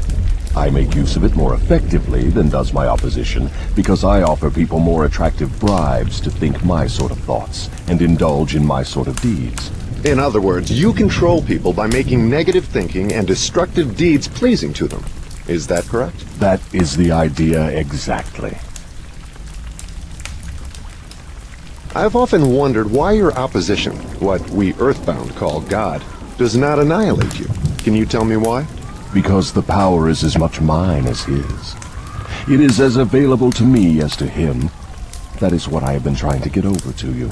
The highest power in the universe can be used for constructive purposes, through what you call God. Or it can be used for negative purposes, through what you call the devil. And something more important still, it can be used by any human being just as effectively as by God or the devil. You make a far-reaching claim. Can you prove your claim? Yes, but it would be better if you proved it for yourself. The devil's word is not worth much among your earthbound sinners. Neither is God's word. You fear the devil and refuse to trust your God. Therefore, you have but one source available through which you may appropriate the benefits of universal power, and that is by trusting and using your own power of thought. This is the direct road to the universal storehouse of infinite intelligence. There is no other road available to any human being. Why have we Earthbound not found the road to infinite intelligence sooner? Because I have intercepted you and led you off the path by planting in your minds thoughts which destroy your power to use your minds constructively. I have made it attractive to you to use the power of infinite intelligence to attain negative ends through greed, avarice, lust, envy, and hatred. Remember, your mind attracts that which your mind dwells upon. To divert you away from my opposition, I had only to feed you on thoughts helpful to my cause. If I understand what you are saying, you are admitting that no human being need fear the devil or worry about how to flatter God. That is it precisely. This admission may put a crimp in my style, but I have the satisfaction of knowing it may also slow down my opposition by sending people direct to the source of all power. In other words, if you cannot control people through negative bribes or fear, then you wish to kick over the entire apple cart and show people how to go around God. Are you by any chance in politics too? Your technique seems frightfully familiar. Am I in politics? If I am not in politics, who do you believe starts depressions and forces people into wars? Surely you would not lay this at the door of my opposition. As I have already told you, I have allies in all walks of life to help me in connection with all human relationships. Why don't you take over the churches and use them outright in your cause? Do you think I am a fool? Who would keep alive the fear of the devil if I subdued the churches? Who would serve as a decoy to attract the attention of people while I manipulate their minds if I did not have some agency through which to sow the seeds of fear and doubt? The cleverest thing I do is to use the allies of my opposition to keep the fear of hell burning in the minds of people. As long as people fear something, no matter what, I will keep a grip on them. I'm beginning to see your scheme. You use the churches to plant the seed of fear and uncertainty and indefiniteness in the minds of people. These negative states of mind cause people to form the habit of drifting. This habit crystallizes into permanency through the law of hypnotic rhythm. Then the victim is helpless to help himself. Is that right? Hypnotic rhythm, then, is something to be watched and respected. A better way of stating the truth is that hypnotic rhythm is something to be studied, understood, and voluntarily applied to attain definite desired ends. If the force of hypnotic rhythm is not voluntarily applied to attain definite ends, may it be a great danger? Yes, and for the reason that it operates automatically. If it is not consciously applied to attain a desired end, it can, and it will, operate to attain undesired ends. Take the simple illustration of climate, for example. Anyone can see and understand that nature forces every living thing and every element of matter to adjust itself to her climates. In the tropics, she creates trees which bear fruit and reproduce themselves. She forces the trees to adjust themselves to her scorching sun. She forces them to put out leaves suitable for protection against the rays of the sun. These same trees could not survive if removed to the Arctic regions, where nature has established an entirely different climate. In the colder climate, she creates trees which are adjusted to survive and to reproduce themselves, but they could not survive if transplanted in the tropical regions. In the same manner, nature clothes her animals, giving to those in each different climate a covering suited to their comfort and survival in that climate. In a similar manner, nature forces upon the minds of men the influences of their environment, which are stronger than the individual's own thoughts. Children are forced to take on the nature of all influences of those around them, unless their own thoughts are stronger than the influences. Nature sets up a definite rhythm for every environment, and everything within the range of that rhythm is forced to conform to it. Man alone has the power to establish his own rhythm of thought, providing he exercises this privilege before hypnotic rhythm has forced upon him the influences of his environment. Every home, every place of business, every town and village, and every street and community center has its own definite, discernible rhythm. If you wish to know what a difference there is in the rhythms of streets, take a walk up Fifth Avenue in New York, and then down a street in the slums. All forms of rhythm become permanent with time. Does each individual have his own rhythm of thought? Yes. That is precisely the major difference between individuals. The person who thinks in terms of power, success, opulence, sets up a rhythm which attracts these desirable possessions. The person who thinks in terms of misery, failure, defeat, discouragement, and poverty attracts these undesirable influences. This explains why both success and failure are the result of habit. Habit establishes one's rhythm of thought, and that rhythm attracts the object of one's dominating thoughts. Hypnotic rhythm is something resembling a magnet which attracts things for which it has a magnetic affinity. Is that correct? Yes, that is correct. That is why the poverty-stricken herd themselves into the same communities. It explains that old saying, misery loves company. It also explains why people who begin to succeed in any undertaking find that success multiplies with less effort as time goes on. All successful people use hypnotic rhythm, either consciously or unconsciously, by expecting and demanding success. The demand becomes a habit, hypnotic rhythm takes over the habit, and the law of harmonious attraction translates it into its physical equivalent. In other words, if I know what I want from life, demand it, and back my demand by a willingness to pay life's price for what I want, and refuse to accept any substitutes, the law of hypnotic rhythm takes over my desire and helps, by natural and logical means, to transmute it into its physical counterpart. Is that true? That describes the way the law works. Science has established irrefutable evidence that people are what they are because of heredity and environment. They bring over with them at birth a combination of all the physical qualities of all their numberless ancestors. After they arrive here, they reach the age of self-consciousness, and from there on, they shape their own personalities and more or less fix their own earthly destinations as the result of the environmental influences to which they are subjected, especially the influences which control them during early childhood. These two facts have been so well established, there's no room for any intelligent person to question them. How can hypnotic rhythm change the nature of a physical body, which is a combination of thousands of ancestors who have lived and died before one is born? How can hypnotic rhythm change the influence of one's environment? People who are born in poverty and ignorance have a strong tendency to remain poverty-stricken and ignorant all through life. What, if anything, can hypnotic rhythm do about this? Hypnotic rhythm cannot change the nature of the physical body one inherits at birth, but it can and it does modify change, control and make permanent one's environmental influences.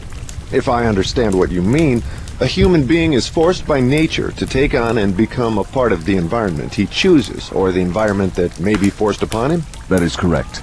But there are ways and means by which an individual may resist the influences of an environment he does not wish to accept, and also a method of procedure by which one may reverse the application of hypnotic rhythm from negative to positive ends. Do you mean that there is a definite method by which hypnotic rhythm can be made to serve instead of destroy one? I mean just that. Tell me how this astounding end may be attained.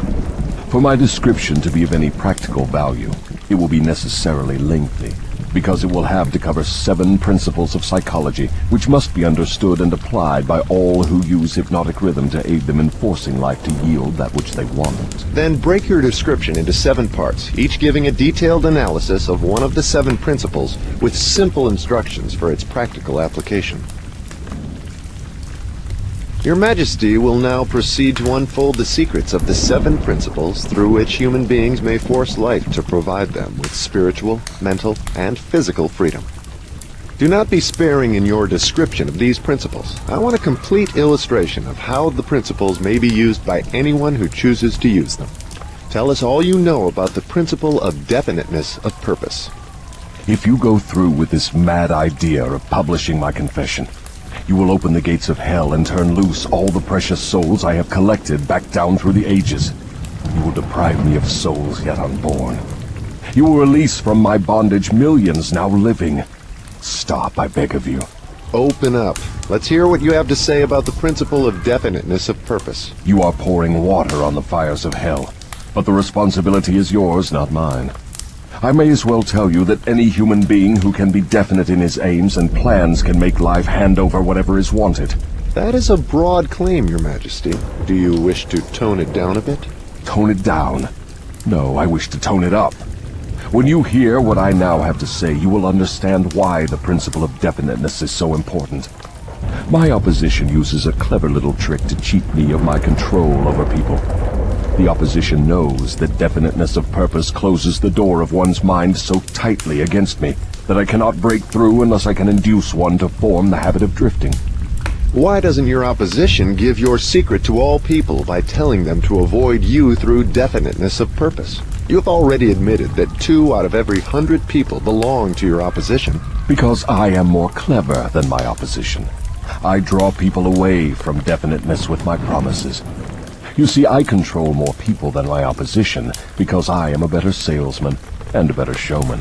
I attract people by feeding them liberally of the thought habits in which they like to indulge. Is definiteness of purpose something with which one must be born, or may it be acquired? Everyone, as I have told you before, is born with the privilege of being definite, but 98 out of every 100 people lose this privilege by sleeping on it. The privilege of definiteness can be maintained only by adopting it as a policy by which one is guided in all the affairs of life. Oh, I see. One takes advantage of the principle of definiteness, just as one may build a strong physical body, through constant, systematic use. Is that it? You have stated the truth clearly and accurately. Now I think we are getting somewhere, Your Majesty. We have at long last found a starting point from which all who become self-determining in life must take off. We have discovered from your astounding confession that your greatest asset is man's lack of caution, which enables you to lead him into the jungle of indefiniteness through simple bribes. We have learned, beyond the question of doubt, that anyone who adopts definiteness of purpose as a policy and uses it in all of his daily experiences cannot be induced to form the habit of drifting. Without the aid of the drifting habit, you are powerless to attract people through promises. Is this correct? I couldn't have stated the truth more clearly myself. Go ahead now, and describe how people neglect their privilege of being free and self-determining through indefiniteness and drifting. I have already made brief reference to this principle, but I will now go into more minute details as to how the principle works. I shall have to begin at the time of birth. When a child is born, it brings with it nothing but a physical body representing the evolutionary results of millions of years of ancestry. Its mind is a total blank. When the child reaches the age of consciousness and begins to recognize the objects of its surroundings, it begins also to imitate others. Imitation becomes a fixed habit. Naturally, the child imitates, first of all, its parents. Then it begins to imitate its other relatives and daily associates, including its religious instructors and school teachers. The imitation extends not merely to physical expression, but also to thought expression. If a child's parents fear me and express that fear within range of the child's hearing, the child picks up the fear through the habit of imitation and stores it away as part of its subconscious stock of beliefs. If the child's religious instructor expresses any form of fear of me, and they all do in one form or another, that fear is added to the similar fear passed to the child by its parents, and the two forms of negative imitation are stored away in the subconscious mind to be drawn upon and used by me later in life. In a similar way, the child learns by imitation to limit its power of thought by filling its mind with envy, hatred, greed, lust, revenge, and all the other negative impulses of thought which destroy all possibility of definiteness. Meanwhile, I move in and induce the child to drift until I bind its mind through hypnotic rhythm. Am I to understand from your remarks that you have to gain control of people while they are very young, or lose your opportunity at them altogether? I prefer to claim them before they come into possession of their own minds. Once any person learns the power of his own thoughts, he becomes positive and difficult to subdue. As a matter of fact, I cannot control any human being who discovers and uses the principle of definiteness. Is the habit of definiteness a permanent protection against your control? No, not by any means. Definiteness closes the door of one's mind to me only as long as that person follows the principle as a matter of policy. Once any person hesitates, procrastinates, or becomes indefinite about anything, he is just one step removed from my control. What has definiteness to do with one's material circumstances? I want to know if one may acquire power through definiteness of purpose without inviting destruction through the law of compensation. Your question limits my illustrations because there are so few people in the world who understand, and there have been so few in the past who understood, how to use definiteness of purpose without attracting to themselves the negative application of the law of compensation. Here you are forcing me to disclose one of my most prized tricks. I am bound to tell you that I eventually reclaim for my cause all who escape me temporarily through definiteness of purpose. The reclamation is made by filling the mind with greed for power and the love of egotistical expression, until the individual falls into the habit of violating the rights of others. Then I step in with the law of compensation and reclaim my victim. So I see from your admission that definiteness of purpose may be dangerous in proportion to its possibility as a power. Is that true? Yes. And what is more important, every principle of good carries with it the seed of an equivalent danger. That is hard to believe. What danger, for example, can there be in the habit of love of truth? The danger lies in the word habit. All habits, save only that of the love of definiteness of purpose, may lead to the habit of drifting. Love for truth, unless it assumes the proportion of definite pursuit of truth, may become similar to all other good intentions. You know, of course, what I do with good intentions. Is love for one's relatives also dangerous? The love for anything or anyone, save only the love of definiteness of purpose, may become dangerous. Love is a state of mind which beclouds reason, saps willpower, and blinds one to facts and truth. Everyone who becomes self-determining and gains spiritual freedom to think his own thoughts must examine carefully every emotion that seems even remotely related to love. You may be surprised to know that love is one of my most effective baits. With it, I lead into the habit of drifting those whom I could attract with nothing else. That is why I have placed it at the head of my list of bribes. Show me what any person loves most, and I will have my cue as to how that person can be induced to drift until I bind him with hypnotic rhythm. Love and fear combine to give me the most effective weapons with which I induce people to drift. One is as helpful to me as the other. Both have the effect of causing people to neglect to develop definiteness in the use of their own minds. Give me control over a person's fears and tell me what he loves most, and you may as well mark that person down as my slave. Both love and fear are emotional forces of such stupendous potency that either may completely set aside the power of will and the power of reason. Without will and reason, there is nothing left to support definiteness of purpose. But, Your Majesty, life would not be worth living if people never felt the emotion of love. Ah, you are right as far as your reasoning goes, but you neglected to add that love should be under one's definite control at all times. Of course, love is a desirable state of mind, but it also is a palliative, which may be used to limit or destroy reason and willpower, both of which rate above love in importance to human beings who want freedom and self-determination. I understand from what you say that people who gain power must harden their emotions, master fear, and subdue love. Is that correct? People who gain and maintain power must become definite in all their thoughts and all their deeds. If that is what you call hard, then they must become hard. Let us look into the sources of advantage of definiteness in the everyday affairs of life. Which is more apt to succeed, a weak plan applied with definiteness, or a sound, strong plan indefinitely applied? Weak plans have a way of becoming strong if definitely applied. You mean that any plan definitely put into continuous action in pursuit of a definite purpose may be successful, even if it is not the best plan? Yes, I mean just that. Definiteness of purpose plus definiteness of plan by which the purpose is to be achieved generally succeeds, no matter how weak the plan may be. The major difference between a sound and an unsound plan is that the sound plan, if definitely applied, may be carried out more quickly than an unsound plan. In other words, if one cannot be always right, one can and should be always definite. Is that what you were trying to get across to me? That is the idea. People who are definite in both their plans and their purposes never accept temporary defeat as being more than an urge to greater effort. You can see for yourself that this sort of policy is bound to win if it is followed with definiteness. Can a person who moves with definiteness of both plan and purpose be always sure of success? No. The best of plans sometimes misfire. But the person who moves with definiteness recognizes the difference between temporary defeat and failure. When plans fail, he substitutes others, but he does not change his purpose.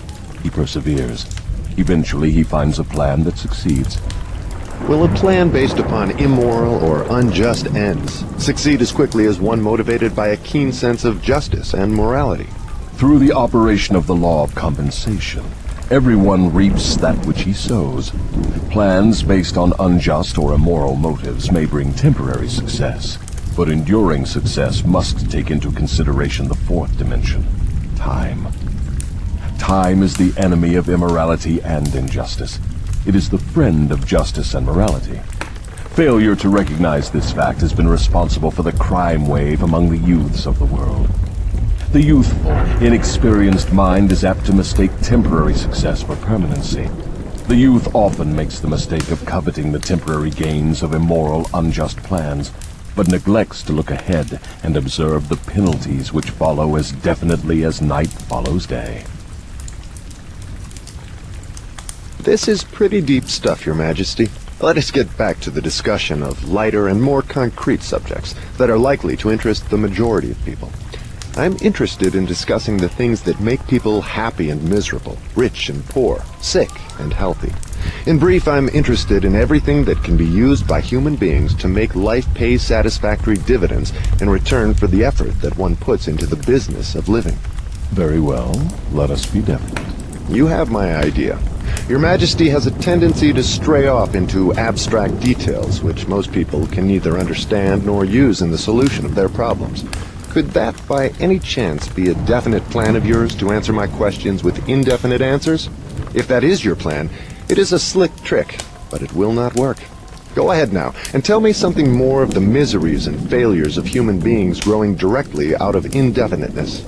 Why not permit me to tell you more of the pleasures and successes of people who understand and apply the principle of definiteness? I observe that sometimes people with definiteness of plan and purpose get what they ask from life, only to find after they get it that they do not want it. What then?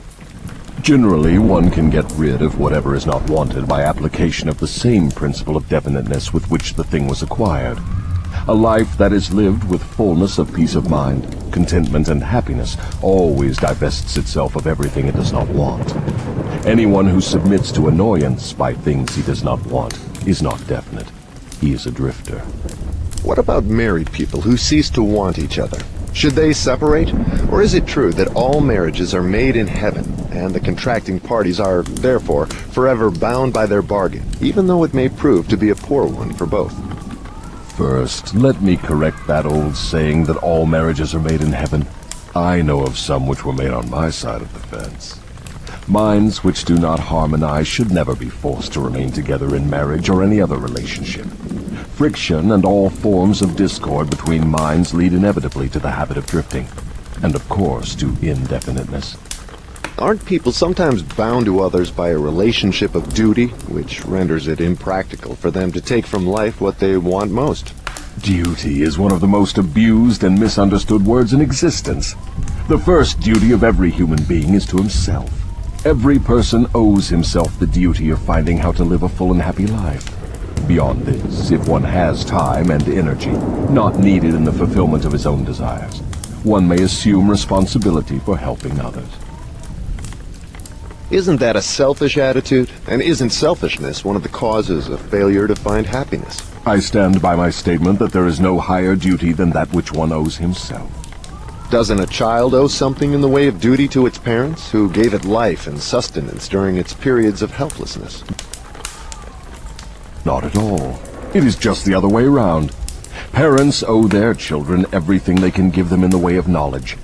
Beyond that, parents often spoil instead of helping their offspring by a false sense of duty, which prompts them to indulge their children instead of forcing them to seek and gain knowledge at first hand.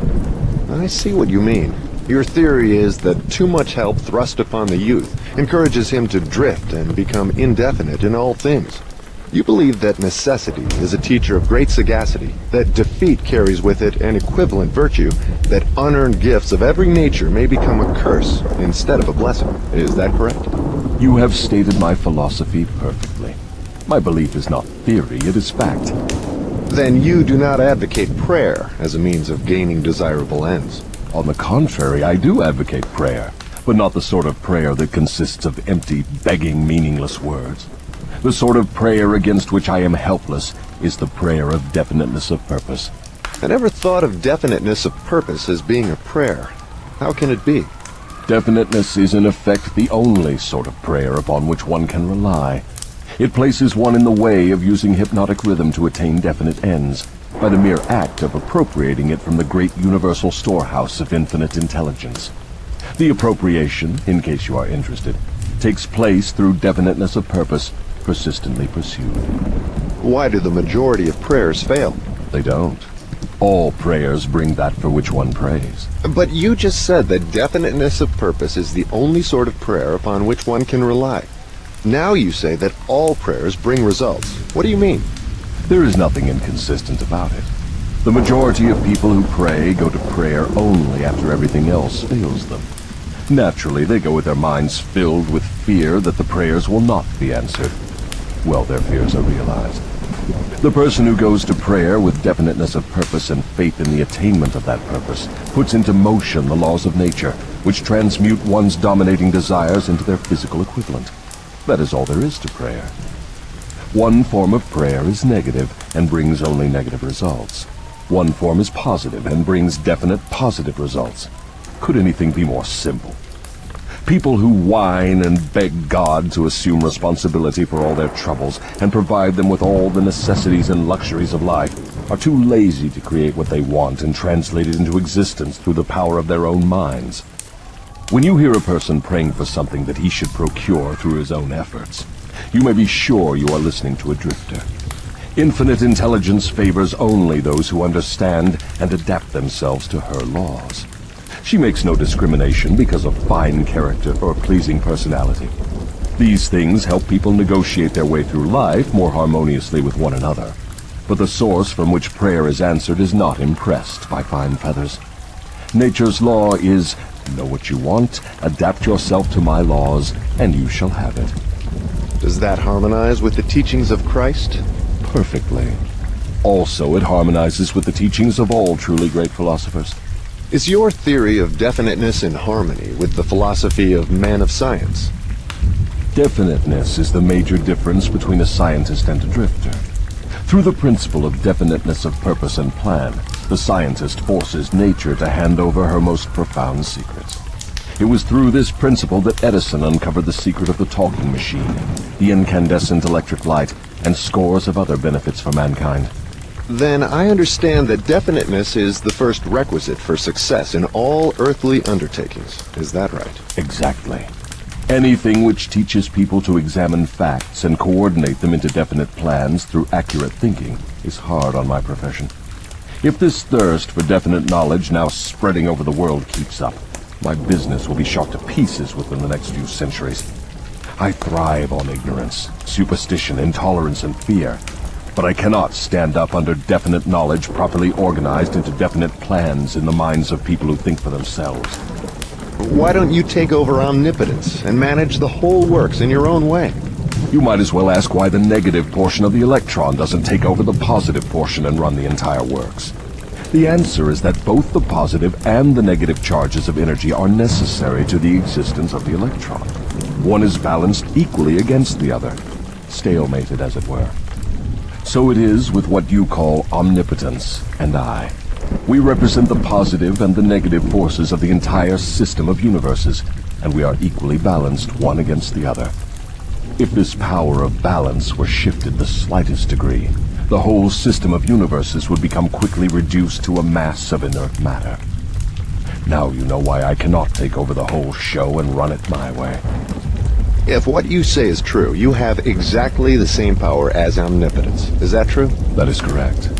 My opposition, you call it omnipotence, expresses itself through the forces which you call good, the positive forces of nature. I express myself through the forces you call bad, the negative forces. Both good and bad are coincidental with existence. One is as important as the other. Then the doctrine of predestination is sound. People are born to success or failure, misery or happiness, to be good or bad, and they have nothing to do with this, nor can they modify their natures. Is that your claim? Emphatically not. Every human being has a wide range of choice in both his thoughts and his deeds. Every human being can use his brain for the reception and the expression of positive thoughts, or he can use it for the expression of negative thoughts.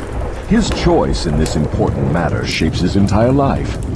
From what you have said, I gather the idea that human beings have more freedom of expression than either you or your opposition. Is that correct?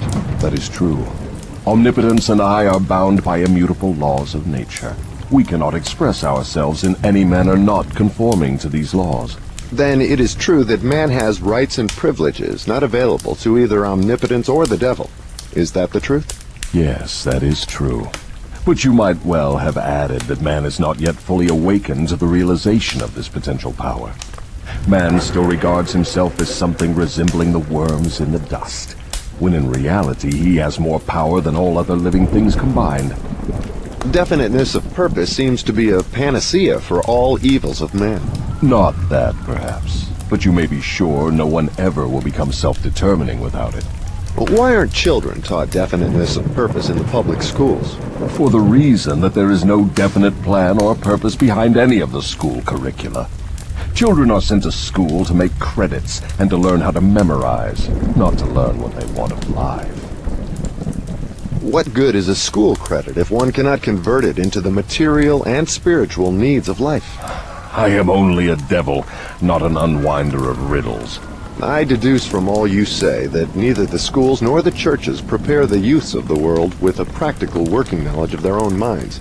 Is anything of more importance to a human being than an understanding of the forces and circumstances which influence his own mind? The only thing of enduring value to any human being is a working knowledge of his own mind. The churches do not permit a person to inquire into the possibilities of his own mind, and the schools do not recognize that such a thing as a mind exists. Aren't you a little hard on the schools and the churches? No, I am merely describing them as they are, without bias or prejudice. Aren't the schools and the churches your bitter enemies? Their leaders may think they are, but I am impressed only by facts. The truth is this, if you must know it. The churches are my most helpful allies, and the schools run the churches a close second. On what specific or general grounds do you make this claim? On the grounds that both the churches and the schools help me to convert people to the habit of drifting. Do you realize that your charge is substantially a sweeping indictment of the two institutions of major importance which have been responsible for civilization in its present form? Do I realize it? Man alive, I gloat over it. If the schools and churches had taught people how to think for themselves, where would I be now? This confession of yours will disillusion millions of people whose only hope for salvation is in their churches. Isn't that a cruel thing to do to them? Wouldn't most people be better off living in the bliss of ignorance than to know the truth about you? What do you mean by the term salvation? From what are people being saved? The only form of enduring salvation that is worth a green fig to any human being is that which comes from recognition of the power of his own mind. Ignorance and fear are the only enemies from which men need salvation. You seem to hold nothing sacred. You are wrong. I hold sacred the one thing which is my master, the one thing I fear. What is that? The power of independent thought backed by definiteness of purpose.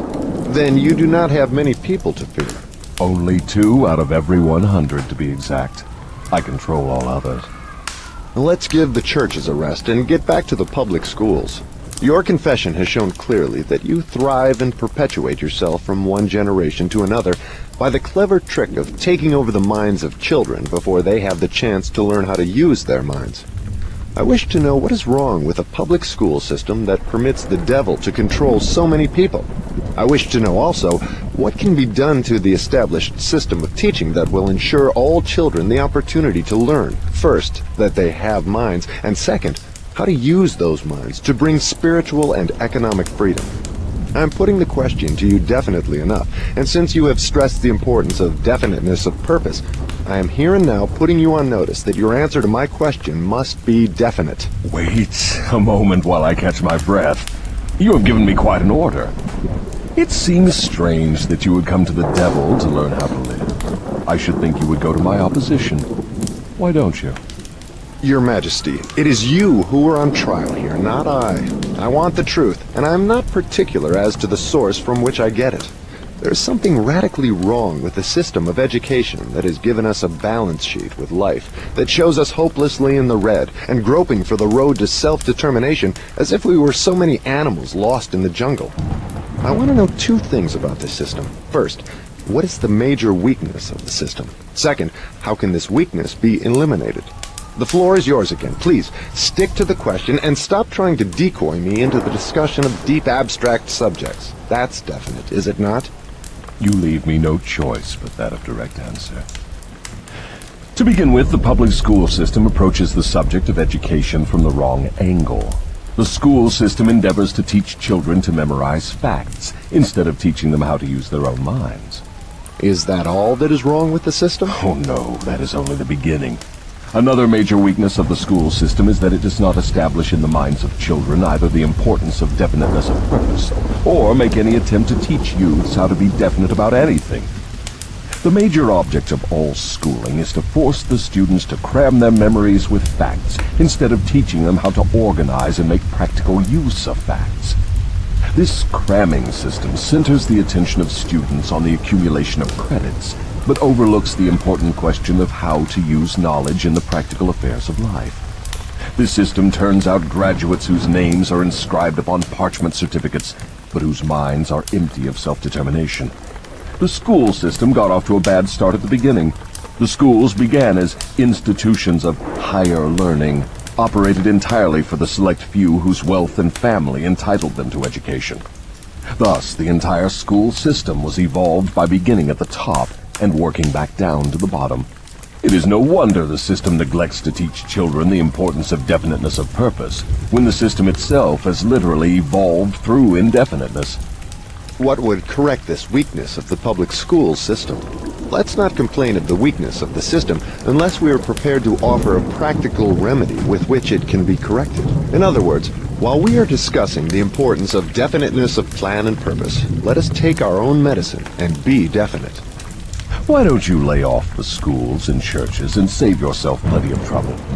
Don't you know that you are poking your nose into the affairs of the two forces that control the world? Suppose you do show up the schools and the churches as being weak and inadequate for the needs of human beings. What then? With what are you going to replace these two institutions? Stop trying to evade my questions by the old trick of asking a counter-question.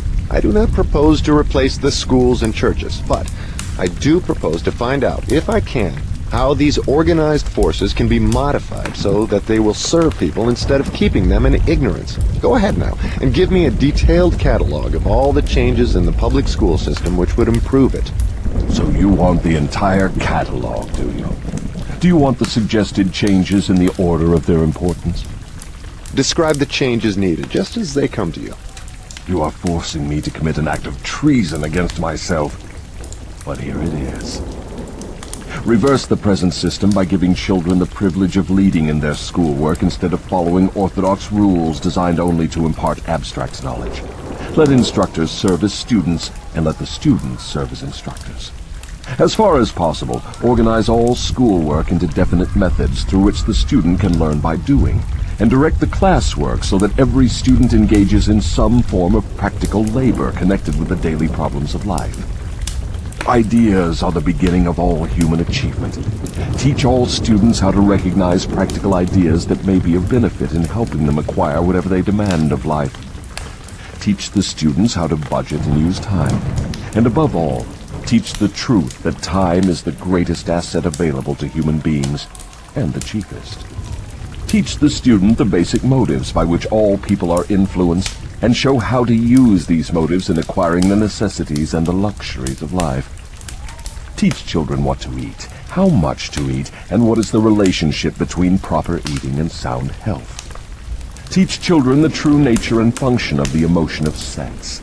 And above all, teach them that it can be transmuted into a driving force capable of lifting one to great heights of achievement. Teach children to be definite in all things, beginning with the choice of a definite major purpose in life. Teach children the nature of and possibilities for good and evil in the principle of habit, using as illustrations with which to dramatize the subject the everyday experiences of children and adults. Teach children how habits become fixed through the laws of hypnotic rhythm, and influence them to adopt, while in the lower grades, habits that will lead to independent thought. Teach children the difference between temporary defeat and failure, and show them how to search for the seed of an equivalent advantage which comes with every circumstance of defeat. Teach children to express their own thoughts fearlessly, and to accept or reject at will all ideas of others, reserving to themselves always the privilege of relying upon their own judgment. Teach children to reach decisions promptly and to change them, if at all, slowly and with reluctance, and never without a definite reason. Teach children that the human brain is the instrument with which one receives from the great storehouse of nature the energy which is specialized into definite thoughts. That the brain does not think, but serves as an instrument for the interpretation of stimuli which cause thought. Teach children the value of harmony in their own minds, and that this is attainable only through self-control. Teach children the nature and the value of self-control. Teach children that there is a law of increasing returns which can be and should be put into operation as a matter of habit, by rendering always more service and better service than is expected of them. Teach children the true nature of the Golden Rule, and above all show them that through the operation of this principle, everything they do to and for another, they also do to and for themselves. Teach children not to have opinions unless they are formed from facts, or beliefs which may reasonably be accepted as facts. Teach children that cigarettes, liquor, narcotics, and overindulgence in sex destroy the power of will and lead to the habit of drifting. Do not forbid these evils, just explain them. Teach children the danger of believing anything merely because their parents, religious instructors, or someone else says it is so. Teach children to face facts, whether they are pleasant or unpleasant, without resorting to subterfuge or offering alibis. Teach children to encourage the use of their sixth sense, through which ideas present themselves in their minds from unknown sources, and to examine all such ideas carefully. Teach children the full import of the law of compensation as it was interpreted by Ralph Waldo Emerson, and show them how the law works in the small, everyday affairs of life. Teach children that definiteness of purpose, backed by definite plans persistently and continuously applied, is the most efficacious form of prayer available to human beings. Teach children that the space they occupy in the world is measured definitely by the quality and quantity of useful service they render the world. Teach children there is no problem which does not have an appropriate solution, and that the solution often may be found in the circumstance creating the problem. Teach children that their only real limitations are those which they set up or permit others to establish in their own minds. Teach them that man can achieve whatever man can conceive and believe. Teach children that all schoolhouses and all textbooks are elementary implements which may be helpful in the development of their minds, but that the only school of real value is the great university of life, wherein one has the privilege of learning from experience. Teach children to be true to themselves at all times, and since they cannot please everybody, therefore to do a good job of pleasing themselves. That is an imposing list, but it seems conspicuous by the fact it ignores practically every subject now taught in the public schools. Was that intended? Yes. You asked for a list of suggested changes in public school curricula which would benefit children. Well, that is what you got. Some of the changes you suggest are so unorthodox they would shock most of the educators of today, wouldn't they? Most of the educators of today need to be shocked. A good sound shock often helps the brain that has been atrophied by habit. Would the changes you suggest for the public schools give children immunity against the habit of drifting? Yes, that is one of the results the changes would bring, but there are others too. How could the suggested changes be forced into the public school system? You know, of course, it is as difficult to get a new idea into an educator's brain as it is to interest a religious leader in modifying religion so it will help people to get more from life. The quickest and surest way to force practical ideas into the public schools is to first introduce the ideas through private schools and establish such a demand for their use that public school officials will be compelled to employ them. Should any other changes be made in the public school system? Yes, many. Among other changes needed in all public school programs is the addition of a complete course of training in the psychology of harmonious negotiation between people. All children should be taught how to sell their way through life with the minimum amount of friction. Every public school should teach the principles of individual achievement through which one may attain to a position of financial independence. Classes should be abolished altogether. They should be replaced by the round table or conference system, such as businessmen employ. All students should receive individual instruction and guidance in connection with subjects which cannot be properly taught in groups. Every school should have an auxiliary group of instructors consisting of business and professional people, scientists, artists, engineers, and newspapermen, each of whom would impart to all the students a practical working knowledge of his own profession, business, or occupation. This instruction should be conducted through the conference system to save the time of the instructors.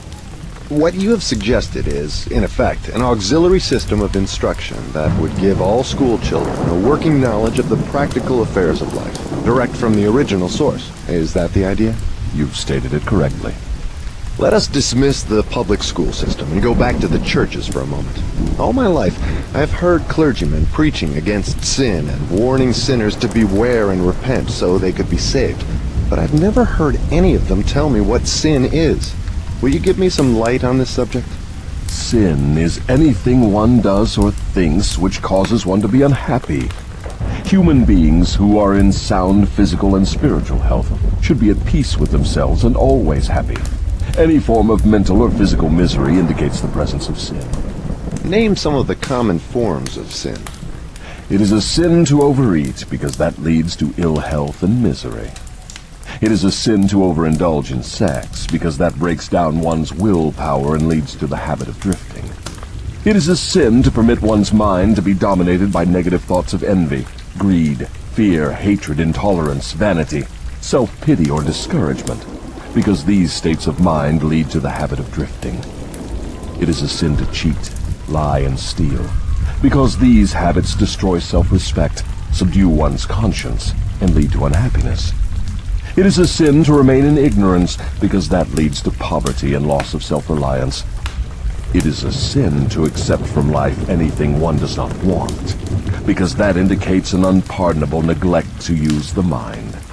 Is it a sin for one to drift through life without definite aim, plan, or purpose? Yes, because this habit leads to poverty and destroys the privilege of self-determination. It also deprives one of the privilege of using his own mind as a medium of contact with infinite intelligence. Are you the chief inspirer of sin? Yes. It is my business to gain control of the minds of people in every way possible. Can you control the mind of a person who commits no sin? I cannot, because that person never permits his mind to be dominated by any form of negative thought. I cannot enter the mind of one who never sins, let alone control it. What is the commonest and most destructive of all sins? Fear and ignorance. Have you nothing else to add to the list? There is nothing else to be added. What is faith? It is a state of mind wherein one recognizes and uses the power of positive thought as a medium by which one contacts and draws upon the universal store of infinite intelligence at will. In other words, faith is the absence of all forms of negative thought. Is that the idea? Yes, that is another way of describing it. Has a drifter the capacity to use faith? He may have the capacity, but he does not use it. Everyone has the potential power to clear his mind of all negative thoughts, and thereby avail himself of the power of faith. Stating the matter in another way, faith is definiteness of purpose backed by belief in the attainment of the object of that purpose. Is that correct? That's the idea exactly. What preparation must one undergo before being able to move with definiteness of purpose at all times? One must gain mastery over self. This is the second of the 7 principles. The person who is not master of himself can never be master of others. Lack of self-mastery is, of itself, the most destructive form of indefiniteness. Where should one begin when making a start at control over self? By mastering the 3 appetites responsible for most of one's lack of self-discipline. The 3 appetites are 1. The desire for food, 2. The desire for expression of sex, 3. The desire to express loosely organized opinions. Does man have other appetites which need control? Yes, many of them. But these 3 are the ones which should be conquered first. When a man becomes master of these 3 appetites, he has developed enough self-discipline to conquer easily those of lesser importance. But these are natural appetites. They must be indulged if one is to be healthy and happy. To be sure, they are natural appetites, but they are also dangerous, because people who have not mastered themselves overfeed the appetites. Self-mastery contemplates sufficient control over the appetites to enable one to feed them what they need, and withhold food not needed. Your viewpoint is both interesting and educational. Describe the details through which I may understand how and under what circumstances people overfeed the appetites. Take the desire for physical food, for example. The majority of people are so weak in self-discipline they fill their stomachs with combinations of rich food which please the taste but overwork the organs of digestion and elimination. They pour into their stomachs both quantity and combinations of food, which the body chemist can dispose of only by converting the food into deadly toxic poisons. These poisons clog and stagnate the body's sewer system until it slows down in its work of elimination of waste matter. After a while, the sewer system stops working altogether, and the victim has what he calls constipation. By that time, he is ready for the hospital. Auto-intoxication, or body sewer poisoning, takes the machinery of the brain and rolls it into something resembling a wad of putty. The victim then becomes sluggish in his physical movements and mentally irritable and fussy. If he could only take one good look at and one bad smell of his sewer system, he would be ashamed to look himself in the face. City sewers are not the pleasantest of places when they become overloaded or clogged, but they are clean and sweet compared with the intestinal sewer when it has been overloaded or clogged. This is not a pretty story to be associated with the pleasant and necessary act of eating, but that is where it belongs, because overeating and wrong food combinations are the evils which cause auto-intoxication. People who eat wisely and keep their body sewers clean handicap me, because a clean body sewer generally means a sound body and a brain that functions properly. Imagine, if your imagination can be stretched that far, how any human being could move with definiteness of purpose with his body sewer filled with enough poison to kill 100 people if it were injected into their bloodstream directly. And all this trouble is the result of lack of control over the physical appetite for food. Well, if you wish to be absolutely correct, you should say that improper eating is responsible for the majority of the ills of the body, and practically all headaches. If you want proof of this, select 100 people suffering with headaches and give each of them a thorough washing out of their body sewer systems with a high enema. And observe that no fewer than 95 of the headaches will disappear within a few minutes after the sewers have been cleaned. From all you say about the intestinal tract, I gather the impression that mastery over the physical appetite for food means also mastery over the habit of neglecting to keep the intestines clean. Yes, that is true. It is just as important to eliminate the waste matter of the body and the unused portions of food as it is to take the right amount in the correct combinations of food. I never thought of auto-intoxication as being one of your devices of control over people. And I am utterly shocked to know how many people are victims of this subtle enemy. Let's hear what you have to say of the other two appetites. Well, take the desire for sex expression. Now there is a force with which I master the weak and the strong, the old and the young, the ignorant and the wise. In fact, I master all who neglect to master sex. How can one master the emotion of sex? By a simple process of transmuting that emotion into some form of activity other than copulation. Sex is one of the greatest of all forces which motivate human beings. Because of this fact, it is also one of the most dangerous forces. If humans would control their sex desires and transmute them into a driving force with which to carry on their occupation, that is, if they spent on their work 1/2 the time they dissipate in pursuit of sex, they would never know poverty. Do I understand you to imply there is a relationship between sex and poverty? Yes, where sex is not under definite control. If allowed to run its natural course, sex will quickly lead one into the habit of drifting. Is there any relationship between sex and leadership? Yes. All great leaders in every walk of life are highly sexed, but they follow the habit of controlling their sex desires, switching them into a driving force behind their occupation. Is the habit of overindulgence in sex as dangerous as the habit of taking narcotics or liquor? There is no difference between these habits. Both lead to hypnotic control through the habit of drifting. Why does the world look upon sex as something vulgar? Because of the vulgar abuse people have made of this emotion. It is not sex that is vulgar. It is the individual who neglects or refuses to control and guide it. Do you mean by your statement that one should not indulge the desire for sex? No. I mean that sex, like all other forces available to man, should be understood, mastered, and made to serve man. The desire for sex expression is as natural as the desire for food. The desire can no more be killed than one can entirely stop a river from flowing. If the emotion of sex is shut off from the natural mode of expression, it will break out in some other, less desirable form, just as a river will, if dammed, break through and flow around the dam.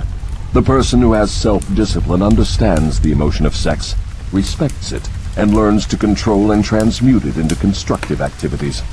Just what damage is there in overindulgence of sex? The greatest damage is that it depletes the source of man's greatest driving force and wastes, without adequate compensation, man's creative energy. It dissipates energy needed by nature to maintain physical health. Sex is nature's most useful therapeutic force. It depletes the magnetic energy which is the source of an attractive, pleasing personality. It removes the sparkle from one's eyes and sets up discord in the tone of one's voice. It destroys enthusiasm, subdues ambition, and leads inevitably to the habit of drifting on all subjects. I would like for you to answer my question in another way, by telling me what beneficial ends the emotion of sex may be made to attain if mastered and transmuted. Controlled sex supplies the magnetic force that attracts people to one another. It is the most important factor of a pleasing personality. It gives quality to the tone of voice, and enables one to convey through the voice any feeling desired. It serves as nothing else can serve, to give motive power to one's desires. It keeps the nervous system charged with the energy needed to carry on the work of maintaining the body. It sharpens the imagination and enables one to create useful ideas. It gives quickness and definiteness to one's physical and mental movements. It gives one persistence and perseverance in the pursuit of one's major purpose in life. It is a great antidote for all fear. It gives one immunity against discouragement. It helps to master laziness and procrastination. It gives one physical and mental endurance while undergoing any form of opposition or defeat. It gives one the fighting qualities necessary under all circumstances for self-defense. In brief, it makes winners and not quitters. Are those all the advantages you claim for controlled sex energy? No, they are only some of the more important benefits it provides. Perhaps some will believe the greatest of all the virtues of sex is that it is nature's method of perpetuation of all living things. This alone should remove all thought that sex is vulgar. I gather from what you say that the emotion of sex is a virtue, not a fault. It is a virtue when controlled and directed to the attainment of desirable ends. It is a fault when neglected and permitted to lead to acts of lust. Why aren't these truths taught to children by their parents in the public schools? The neglect is due to ignorance of the real nature of sex. It is just as necessary in maintaining health for one to understand and properly use the emotion of sex as it is to keep the body's sewer system clean. Both subjects should be taught in all public schools and all homes where there are children. Wouldn't the majority of parents need instruction on the proper function and use of sex before they could intelligently teach their children? Yes, and so would the public school teachers. What relative position of importance would you give to the need for accurate knowledge on the subject of sex? It is next to the top of the list. There is but one thing of greater importance to human beings. That is accurate thought. Do I understand you to say that knowledge of the true functions of sex and ability to think accurately are the two things of greatest importance to mankind? That is what I intend you to understand. Accurate thinking comes first because it is the solution to all man's problems, the answer to all his prayers, the source of opulence and all material possessions. Accurate thinking is aided by properly controlled and directed sex emotion, because sex emotion is the same energy as that with which one thinks. It begins with those who desire self-determination sufficiently to be willing to pay its price. No one can be entirely free, spiritually, mentally, physically, and economically, without learning the art of accurate thinking. No one can learn to think accurately without including, as a part of the needed knowledge, information on the control of sex emotion through transmutation. It will be a great surprise to many people to learn there is so close a relationship between thinking and sex emotion. Tell us now about the third appetite, and let's see what it has to do with self-discipline. The habit of expressing loosely organized opinions is one of the most destructive of habits. Its destructiveness consists in its tendency to influence people to guess instead of searching for the facts when they form opinions, create ideas, or organize plans. The habit develops a grasshopper mind, one that jumps from one thing to another but never completes anything. And of course, carelessness in the expression of opinions leads to the habit of drifting. From there, it is only a step or two until one is bound by the law of hypnotic rhythm, which automatically prohibits accurate thinking. What other disadvantages are there in free expression of opinions? The person who talks too much informs the world of his aims and plans, and gives to others the opportunity to profit by his ideas. Wise men keep their plans to themselves, and refrain from expressing uninvited opinions. This prevents others from appropriating their ideas, and makes it difficult for others to interfere with their plans. Why do so many people indulge in the habit of expressing uninvited opinions? The habit is one way of expressing egotism and vanity. The desire for self-expression is inborn in people. The motive back of the habit is to attract the attention of others and to impress them favorably. Actually, it has just the opposite effect. When the self-invited speaker attracts attention, it usually is unfavorable. Yes. What other disadvantages has the habit? The person who insists on talking seldom has an opportunity to learn by listening to others. But isn't it true that a magnetic speaker often puts himself in the way of opportunity to benefit himself by attracting the attention of others through his powers of oratory? Yes, a magnetic orator does have an asset of tremendous value in his ability to impress people by his speech. But he cannot make the best use of this asset if he forces his speech on others without their invitation. No single quality adds more to one's personality than the ability to speak with emotional feeling, force, and conviction. But the speaker must not impose his speech upon others without being invited to do so. There is an old saying that nothing is worth more than its actual cost. This applies as well to the free, uninvited expression of opinions as to material things. What about people who volunteer their opinions by expressing them in writing? Do they also suffer by lack of self-discipline? One of the worst pests on earth is the person who writes uninvited letters to people of prominence. Men in public office, moving picture stars, men who have succeeded in business or written a best-selling book. And people whose names appear often in the newspapers are continuously besieged by people who write letters expressing their opinion on all subjects. But the writing of uninvited letters is a harmless way of finding pleasure through self-expression, is it not? What damage does one do by the habit? Habits are contagious. Every habit attracts a flock of its relatives. The habit of doing anything that is useless leads to the formation of other habits that are useless, especially the habit of drifting. But that is not all the dangers associated with the habit of indulging in uninvited expression of opinions. The habit creates enemies and places in their hands dangerous weapons by which they may do great injury to the one who indulges in it. Thieves and confidence men and racketeers pay big prices for the names and addresses of the writers of uninvited letters.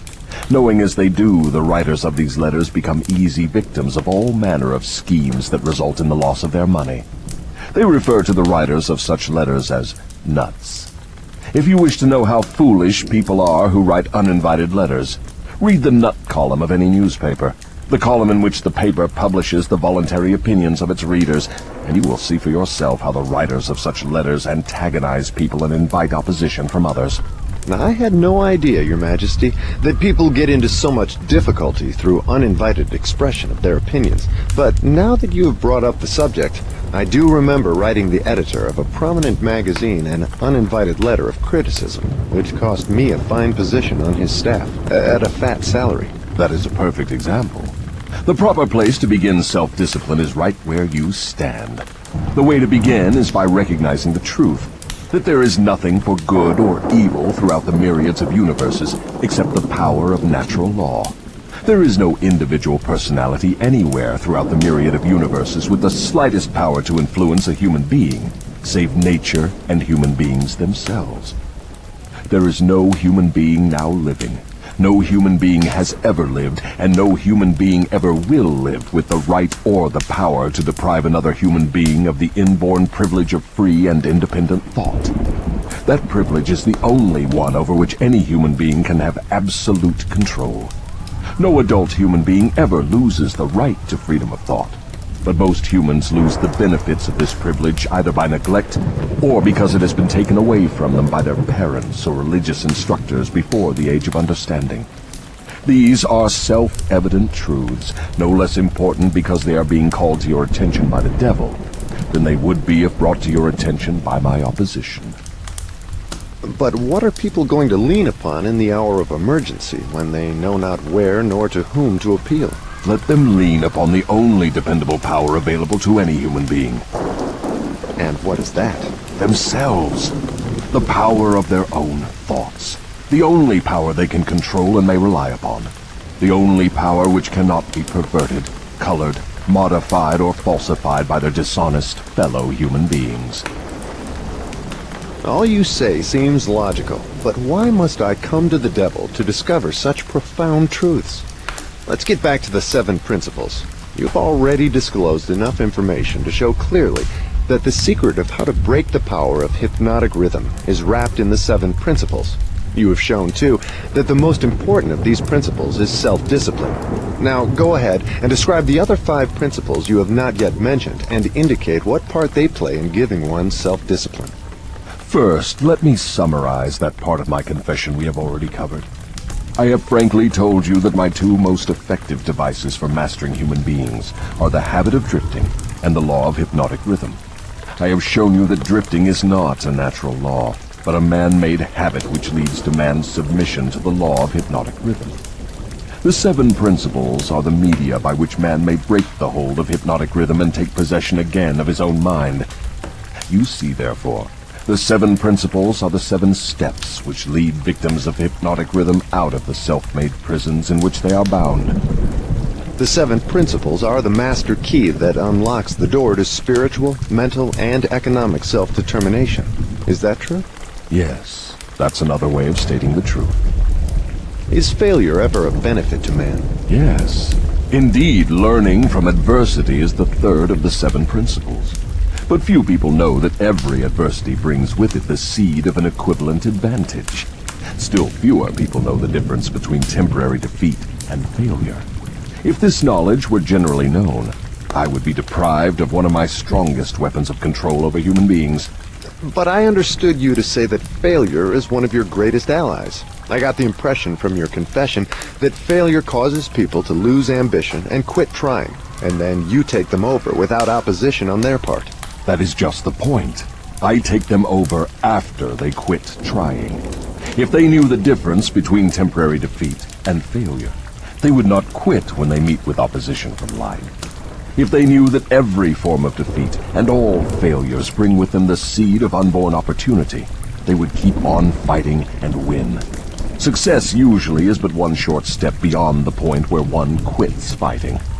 Is that all one might learn from adversity, defeat, and failure? No, that is the least of what one might learn. I hate to tell you this, but failure often serves as a blessing in disguise because it breaks the grip of hypnotic rhythm and frees the mind for a fresh start. Now we are getting somewhere. So, you have confessed at long last that even nature's law of hypnotic rhythm can be, and often is, annulled by nature herself. Is that correct? No, that is not stating the matter accurately. Nature never reverses any of her natural laws. Nature does not take away a human being's freedom of thought through hypnotic rhythm. The individual gives up his freedom by abuse of this law. If a man jumped from a tree and was killed by the sudden impact of his body with the earth through the law of gravity, you wouldn't say nature murdered him, would you? You would say the man neglected to relate himself properly to the law of gravity. I'm beginning to see. The law of hypnotic rhythm is capable of both negative and positive application. It may drag one down to slavery through loss of the privilege of freedom of thought, or it may help one rise to great heights of achievement through the free use of thought, depending on how the individual relates himself to the law. Is that correct? Now you have it right. But what about failure? One does not fail intentionally with purpose aforethought. No one encourages temporary defeat. These are circumstances over which the individual often has no control whatsoever. How, then, can it be said that nature does not take away one's freedom of thought when failure destroys ambition, willpower, and the self-confidence essential to make a fresh start? Failure is a man-made circumstance. It is never real until it has been accepted by man as permanent. Stating it another way, failure is a state of mind. Therefore, it is something an individual can control until he neglects to exercise this privilege. Nature does not force people to fail. But nature does impose her law of hypnotic rhythm upon all minds, and through this law gives permanency to the thoughts which dominate those minds. In other words, failure thoughts are taken over by the law of hypnotic rhythm and made permanent if the individual accepts any circumstances as being permanent failure. That same law just as readily takes over and makes permanent thoughts of success. What part, then, does failure play in helping an individual break the grip of hypnotic rhythm after that law has been fastened upon his mind? Failure brings a climax in which one has the privilege of clearing his mind of fear and making a new start in another direction. Failure proves conclusively that something is wrong with one's aims or the plans by which the object of these aims is sought. Failure is the dead end of the habit path one has been following, and when it is reached, it forces one to leave that path and take up another, thereby creating a new rhythm. But failure does more than this. It gives an individual an opportunity to test himself, wherein he may learn how much willpower he possesses. Failure also forces people to learn many truths they would never discover without it. Failure often leads an individual to an understanding of the power of self-discipline, without which no one could turn back after having once been the victim of hypnotic rhythm. Study the lives of all people who achieve outstanding success in any calling, and observe with profit that their success is usually an exact ratio to their experiences of defeat before succeeding. Is this all you have to say of the advantages of failure? No, I have barely begun. If you want the real significance of adversity, failure, defeat, and all other experiences which break up a human being's habits and force him to form new habits, watch nature at her work. Nature uses illness to break the physical rhythm of the body when the cells and organs become improperly related. She uses economic depressions to break the rhythm of mass thought when great numbers of people become improperly related, through business, social, and political activities. And she uses failure to break the rhythm of negative thought when an individual becomes improperly related to himself in his own mind. Observe carefully, and you will see that everywhere in nature there is always at work a natural law which gives eternal change to all matter, all energy, and to the power of thought. The only permanent thing in the universe is change. Eternal, inexorable change, through which every atom of matter and every unit of energy has the opportunity to properly relate itself to all other units of matter and energy. And every human being has the opportunity and the privilege of properly relating himself to all other human beings, no matter how many mistakes he makes, or how many times or in what ways he may be defeated. When mass failure overtakes a nation, such as the 1929 World Business Depression, the circumstance is in perfect harmony with nature's plan to break up man's habits and give out fresh opportunities. What you are saying intrigues me. Am I to understand that hypnotic rhythm has something to do with the way people relate themselves to one another? That abstract, elusive thing called character is nothing but a manifestation of the law of hypnotic rhythm. Therefore, when speaking of one's character, it would be proper to say his thought habits have been crystallized into a positive or a negative personality. Through hypnotic rhythm, one is good or bad because of the knitting together of his thoughts and deeds through hypnotic rhythm. One is bound by poverty or blessed with abundance because his aims, plans, and desires, or lack of them, have been made permanent and real by hypnotic rhythm. Is that all you have to say of the connection between hypnotic rhythm and human relationships? No, I have just begun. Remember, while I am talking, I am speaking of the influence of hypnotic rhythm in connection with all human relationships. Men who succeed in business do so entirely because of the way they relate themselves to their associates and to others outside of the business. Professional men who succeed do so largely because of the manner in which they relate themselves to their clients. It is much more important for the lawyer to know people and to know the laws of nature than it is to know the law. And the doctor is a failure before he starts unless he knows how to relate himself to his patients so as to establish their faith in him.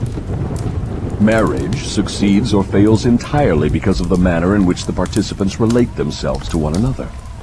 Proper relationship in marriage begins with a proper motive for the marriage. Most marriages do not bring happiness because the contracting parties neither understand nor attempt to understand the law of hypnotic rhythm, through the operation of which every word they speak, every act in which they engage, and every motive by which they are inspired to deal with each other is picked up and woven into a web that entangles them in controversial misery, or gives to them the wings of freedom through which they soar above all forms of unhappiness.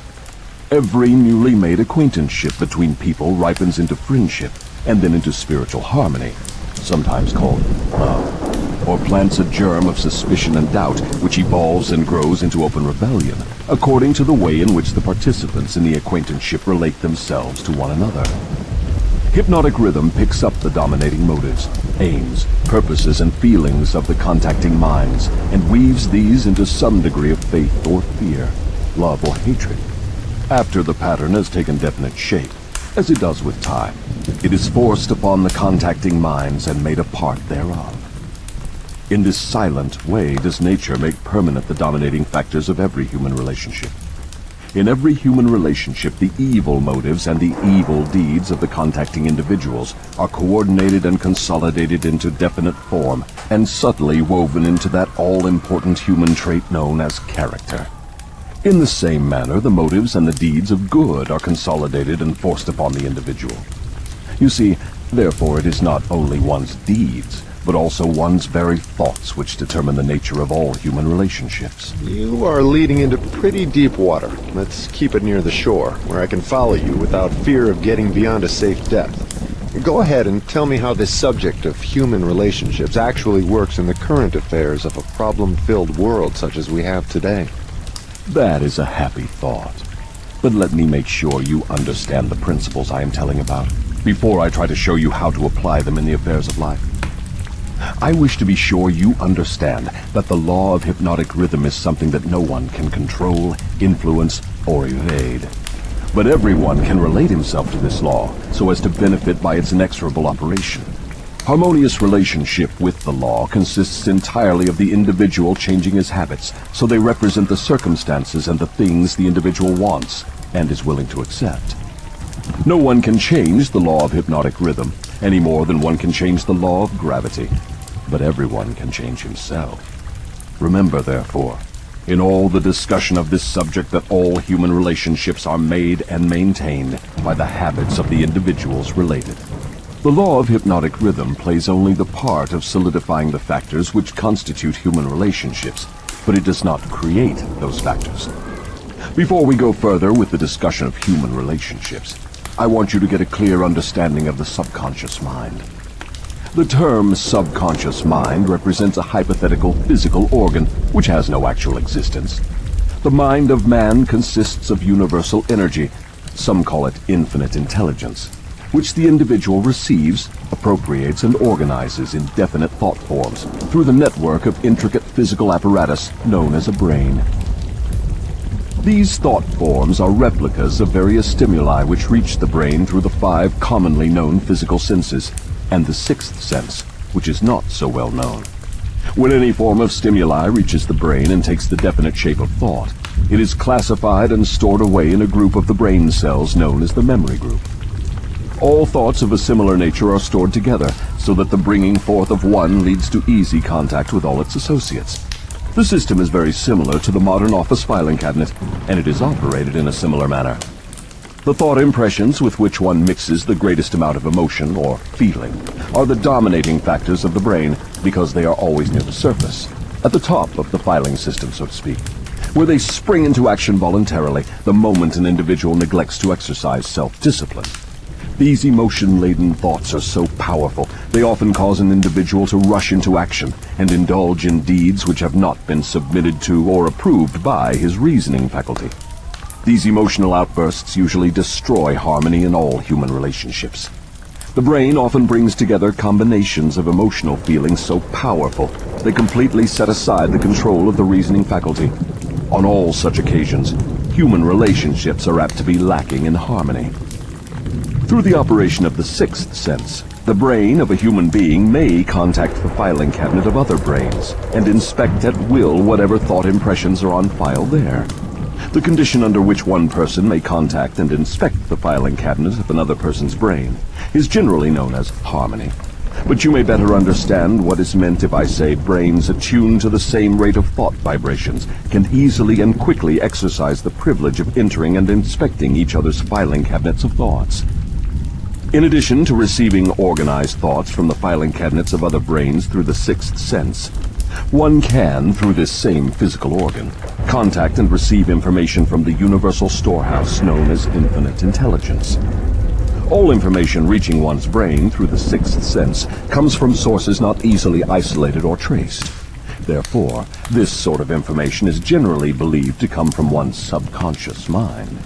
The sixth sense is the organ of the brain through which one receives all information, all knowledge, all thought impressions which do not come through one or more of the five physical senses. Now that you understand how the mind operates, you will more easily understand how and why people come to grief through improper human relationships. You will also understand how human relationship may be made to yield riches in their highest form, riches in material, mental, and spiritual estates. Moreover, you will understand there can never be happiness except through understanding and application of the right principles of human relationships. You will understand, too, that no individual is an entity unto himself, that completeness of mind can be attained only by harmony of purpose and deed between two or more minds. You will understand why every human being should, of his own choice, become his brother's keeper in fact, as well as in theory. What you say may be true, but I still insist that you have me beyond safe depths of thought. Let us get back nearer to the shore, where I can wade in familiar water. We shall go out into the deeper water after we learn to swim well.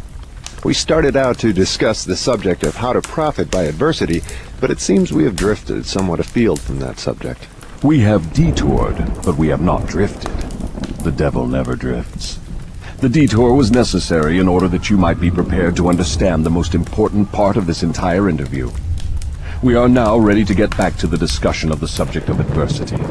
Inasmuch as most adversities grow out of improper relationships between people, it seems important to understand how people may become properly related. Naturally, the question arises as to what is a proper relationship between people. The answer is that the proper relationship is one that brings to all connected with it, or affected by it, some form of benefit. What then is an improper relationship? Any relationship between people which damages anyone, or brings any form of misery or unhappiness to any of the individuals. How can improper relationships be corrected? By change of mind of the person causing the improper relationship, or by changing the persons to the relationship. Some minds harmonize naturally, while others just as naturally clash. Successful human relationships, to endure as such, must be formed of minds that naturally harmonize, quite aside from the question of having common interests as a means of bringing them into harmony. When you speak of business leaders who succeed because they know how to pick men, you might more correctly say they succeed because they know how to associate minds which harmonize naturally. Knowing how to pick people successfully for any definite purpose in life is based upon ability to recognize the types of people whose minds naturally harmonize. Stay focused on adversity, if you will. If there are possible benefits to be found through adversity, name some of them. Adversity relieves people of vanity and egotism. It discourages selfishness by proving that no one can succeed without the cooperation of others. Adversity forces an individual to test his mental, physical, and spiritual strength. It thus brings him face to face with his weaknesses and gives him the opportunity to bridge them. Adversity forces one to seek ways and means to definite ends by meditation and introspective thought. This often leads to the discovery and use of the sixth sense through which one may communicate with infinite intelligence. Adversity forces one to recognize the need for intelligence not available except from sources outside of one's own mind. Adversity breaks old habits of thought and gives one an opportunity to form new habits. Therefore, it may serve to break the hold of hypnotic rhythm and change its operation from negative to positive ends. What is the greatest benefit one may receive through adversity? The greatest benefit of adversity is that it may, and generally does, force one to change one's thought habits, thus breaking and redirecting the force of hypnotic rhythm. In other words, failure always is a blessing when it forces one to acquire knowledge or to build habits that lead to the achievement of one's major purpose in life. Is that correct? Yes, and something more. Failure is a blessing when it forces one to depend less upon material forces and more upon spiritual forces. Many human beings discover their other selves, the forces which operate through the power of thought, only after some catastrophe deprives them of the full and free use of their physical bodies. When a man can no longer use his hands and his feet, he usually begins to use his brain. Thus he puts himself in the way of discovering the power of his own mind. What benefits may be derived from the loss of material things? Money, for example.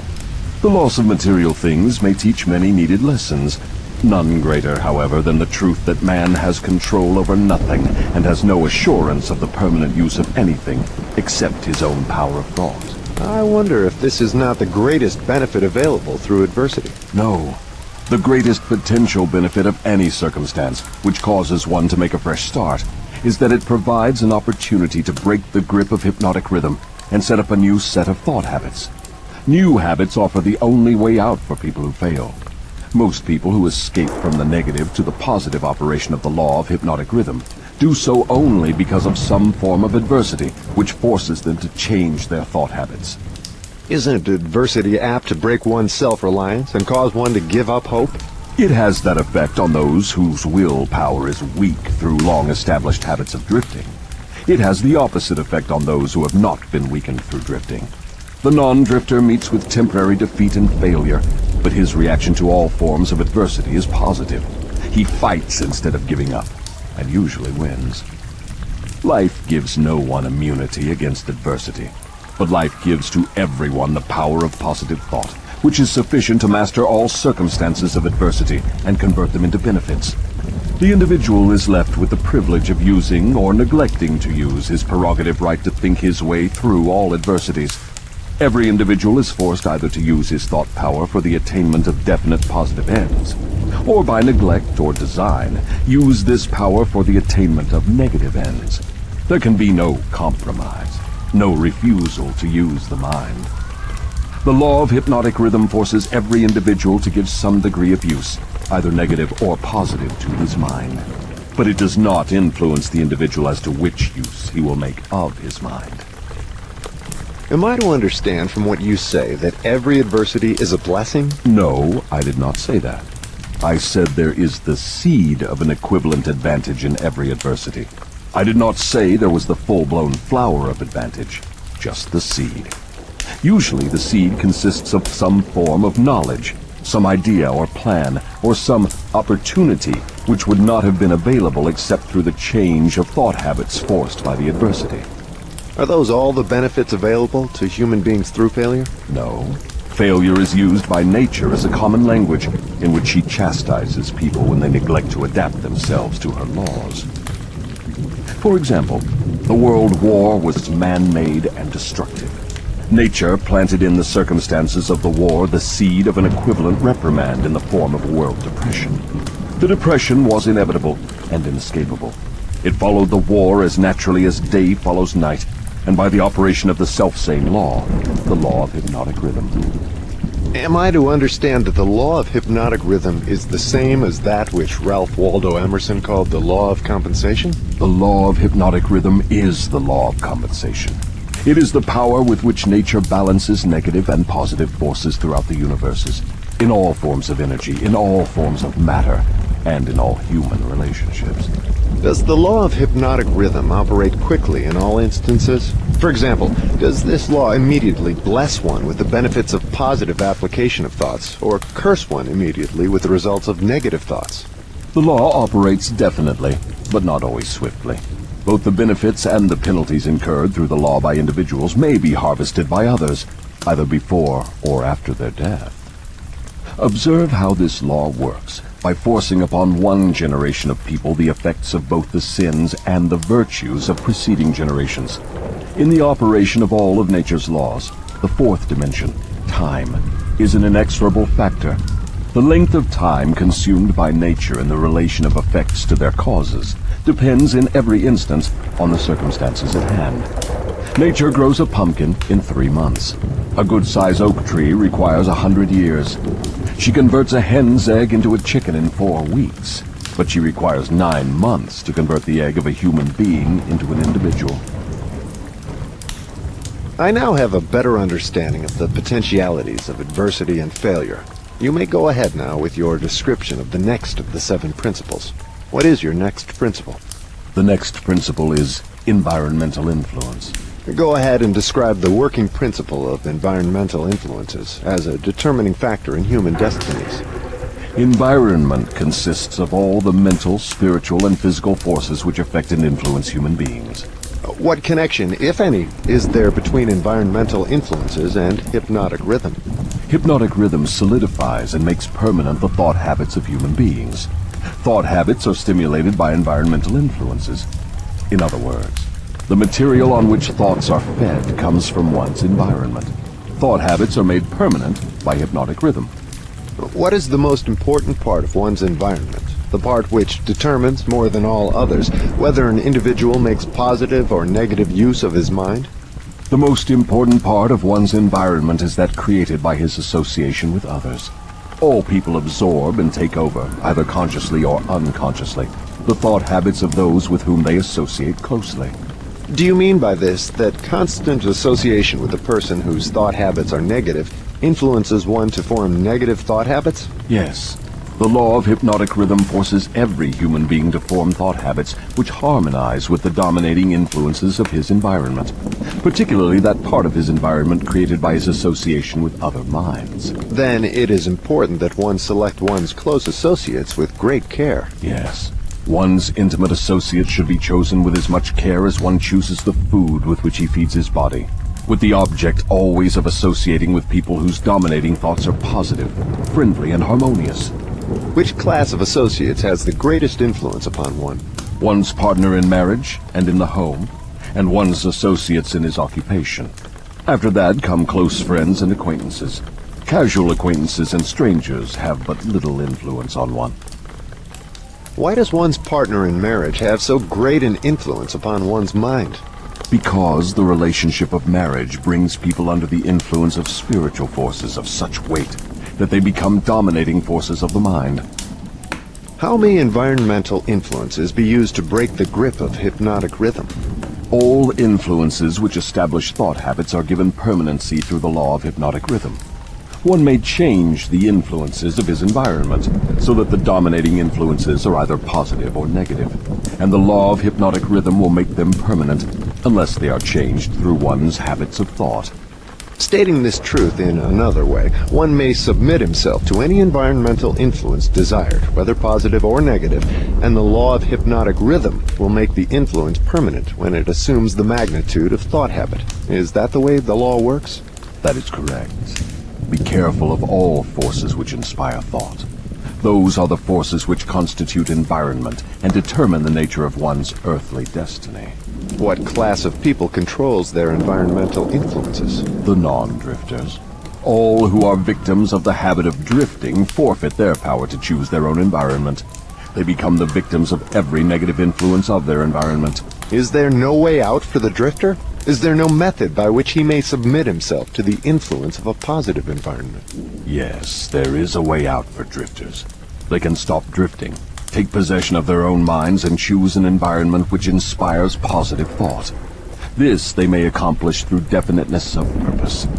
Is that all there is to the act of eliminating the habit of drifting? Is the habit only a state of mind? Drifting is nothing but a negative state of mind, a state of mind conspicuous by its emptiness of purpose. What effective procedure may one follow in establishing an environment most helpful in developing and maintaining positive thought habits? The most effective of all environments is that which may be created by a friendly alliance of a group of people who will obligate themselves to assist one another in achieving the object of some definite purpose. This sort of an alliance is known as a mastermind.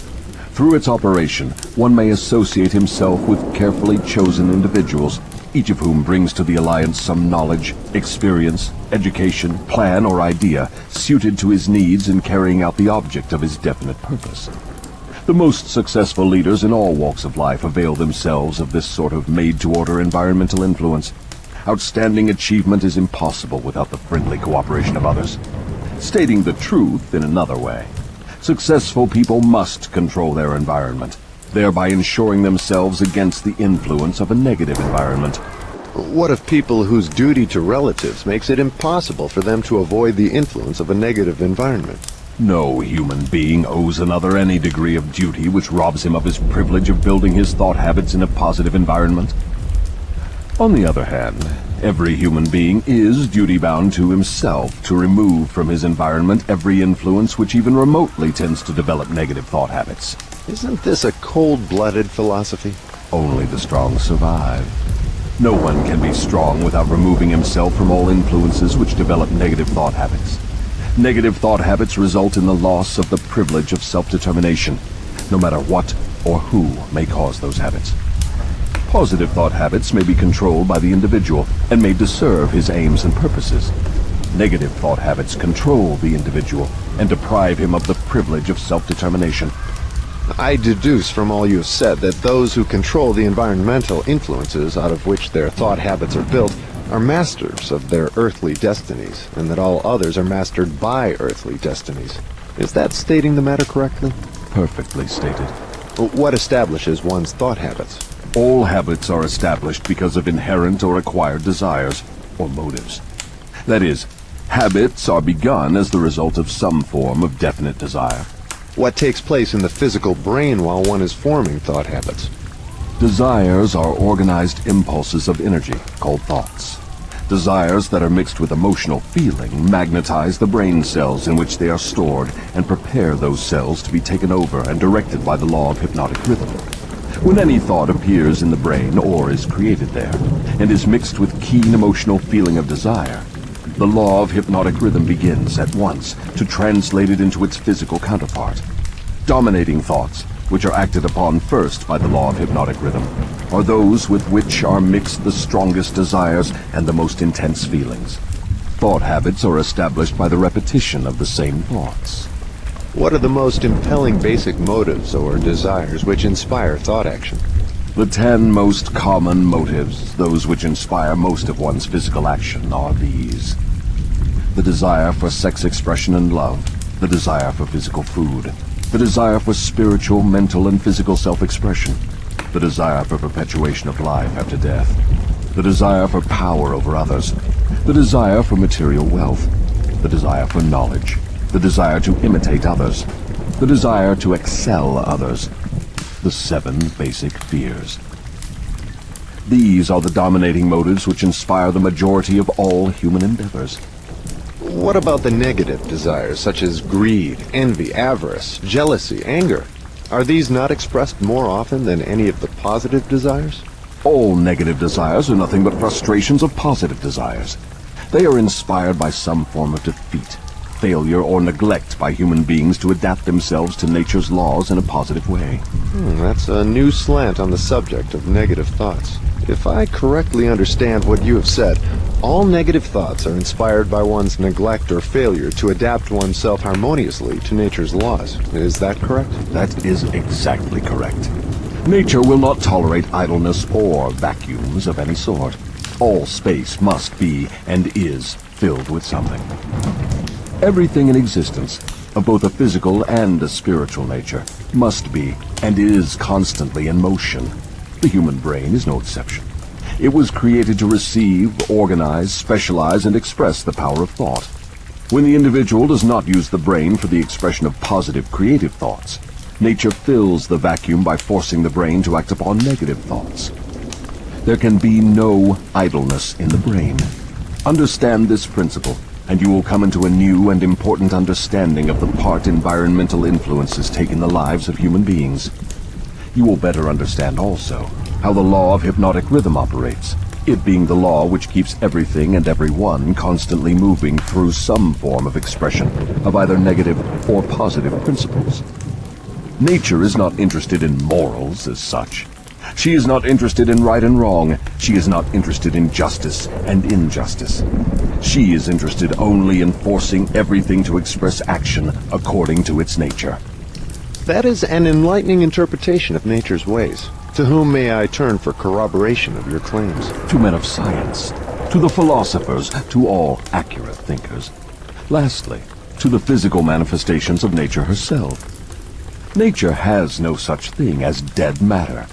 Every atom of matter is constantly in a state of motion. All energy is constantly in motion. There are no dead voids anywhere. Time and space are literally manifestations of motion of such swiftness that it cannot be measured by human beings. Alas, one is forced to the conclusion from what you say that the sources of dependable knowledge are shockingly limited. The developed sources of knowledge are limited. Every normal adult human brain is a potential gateway to all the knowledge there is throughout the universes. Every normal adult brain has within its mechanism the possibility of direct communication with infinite intelligence, wherein exists all the knowledge that is or can ever be. Your statement leads me to believe that human beings may become all they have attributed to what they call God. Is that what you mean? Through the law of evolution, the human brain is being perfected to communicate at will with infinite intelligence. The perfection will come through organized development of the brain, through its adaptation to nature's laws. Time is the factor which will bring perfection. What causes cycles of recurring events such as epidemics of disease, business depressions, wars, and crime waves? All such epidemics in which great numbers of people are similarly affected are caused by the law of hypnotic rhythm, through which nature consolidates thoughts of a similar nature and causes those thoughts to be expressed through mass action. Then the Great Depression was put into motion because great numbers of people were influenced to release thoughts of fear. Is that correct? Perfectly. Millions of people were endeavoring to get something for nothing through stock gambling. When they suddenly discovered they had gotten nothing for something, they became frightened, rushed to their banks to draw out their balances, and the panic was on. Through mass thought of millions of minds, all thinking in terms of fear of poverty, the Depression was prolonged over a period of years. From what you say, I deduce that nature consolidates the dominating thoughts of people and expresses these thoughts through some form of mass action, such as business depressions, business booms, and so on. Is that correct? You have the right idea. Let us now take up the next of the 7 principles. Go ahead and describe it. The next principle is time, the 4th dimension. What relationship is there between time and the operation of the law of hypnotic rhythm? Time is the law of hypnotic rhythm. The lapse of time required to give permanency to thought habits depends upon the object and the nature of the thoughts. But I understood you to say that the only enduring thing in nature is change. If that is true, then time is constantly changing, rearranging, and recombining all things, including one's thought habits. How then could the law of hypnotic rhythm give permanency to one's thought habits? Time divides all thought habits into 2 classes, negative thoughts and positive thoughts. One's individual thoughts are, of course, constantly changing and being recombined to suit the individual's desires. But thoughts do not change from negative to positive, or vice versa, except through voluntary effort on the part of the individual. Time penalizes the individual for all negative thoughts, and rewards him for all positive thoughts, according to the nature and purpose of the thoughts. If one's dominating thoughts are negative, time penalizes the individual by building in his mind the habit of negative thinking, and then proceeds to solidify this habit into permanency every second of its existence. Positive thoughts are likewise woven by time into permanent habits. The term permanency, of course, refers to the natural life of the individual. In the strict sense of the term, nothing is permanent. Time converts thought habits into what might be called permanency during the life of the individual. Now I have a better understanding of how time works. What other characteristics has time in connection with the earthly destiny of human beings? Time is nature's seasoning influence through which human experience may be ripened into wisdom. People are not born with wisdom, but they are born with the capacity to think, and they may, through the lapse of time, think their way into wisdom. Do youths ever possess wisdom? Only in very elementary matters. Wisdom comes only through the lapse of time. It cannot be inherited, and it cannot be imparted from one person to another except through the lapse of time. Does the lapse of time force an individual to acquire wisdom? No. Wisdom comes only to non-drifters who form positive thought habits as a dominating force in their lives. Drifters and those whose dominating thoughts are negative never acquire wisdom except of a very elementary nature. From what you say, I infer that time is the friend of the person who trains his mind to follow positive thought habits, and the enemy of the person who drifts into negative thought habits. Is that correct? That is precisely true. All people can be classified as drifters and non-drifters. Drifters are always at the mercy of the non-drifters, and time makes this relationship permanent. Do you mean that if I drift along through life without definite aim or purpose, the non-drifter may become my master, and time only serves to give the non-drifter a stronger and more permanent grip upon me? That is stating the truth exactly. What is wisdom? Wisdom is the ability to relate yourself to nature's laws so as to make them serve you, and the ability to relate yourself to other people so as to gain their harmonious, willing cooperation in helping you to make life yield whatever you demand of it. Then accumulated knowledge is not wisdom. Great heavens, no. If knowledge were wisdom, the achievements of science would not have been converted into implements of destruction. What is needed to convert knowledge into wisdom? Time, plus the desire for wisdom. Wisdom is never thrust upon one. It is acquired, if at all, by positive thinking, through voluntary effort. Is it safe for all people to have knowledge? It is never safe for anyone to have extensive knowledge without wisdom. What is the age at which most people who acquire wisdom begin to acquire it? The majority of people who acquire wisdom do so after they have passed the age of 40. Prior to that time, the majority of people are too busy gathering knowledge and organizing it into plans to spend any effort seeking wisdom. What circumstance of life is most apt to lead one to acquire wisdom? Adversity and failure. These are nature's universal languages through which she imparts wisdom to those who are ready to receive it. Do adversity and failure always bring wisdom? No, only to those who are ready for wisdom and have voluntarily sought it. What determines one's readiness to receive wisdom? Time and the nature of one's thought habits. Is newly acquired knowledge the same as time-tested knowledge? No. Knowledge tested through the lapse of time always is superior to that which has been newly acquired. Time gives to knowledge definiteness in both quality and quantity, and dependability. One can never be sure of knowledge that has not been tested. What is dependable knowledge? It is knowledge which harmonizes with natural law, which means that it is based upon positive thought. Does time modify and alter the values of knowledge? Yes, time modifies and alters all values. That which is accurate knowledge today may become null and void tomorrow because of time's rearrangement of facts and values. Time modifies all human relationships for better or for worse, depending upon the policy through which people relate themselves to one another. In the realm of thought, there is a time when it is proper to sow the seeds of thought, and there is a proper time to reap the harvest of those thoughts, the same as there is a time to sow and a time to reap from the soil of the earth. Without the proper measurement of time between the sowing and the reaping, nature modifies or withholds the rewards of the sowing. Go ahead now and describe the last two of the 7 principles. The next principle is harmony. Throughout nature, one may find evidences that all natural law moves in an orderly manner, through the law of harmony. Through the operation of this law, nature forces everything within the range of a given environment to become harmoniously related. Understand this truth, and you will catch a new and a more intriguing vision of the power of environment. You will understand why association with negative minds is fatal to those seeking self-determination.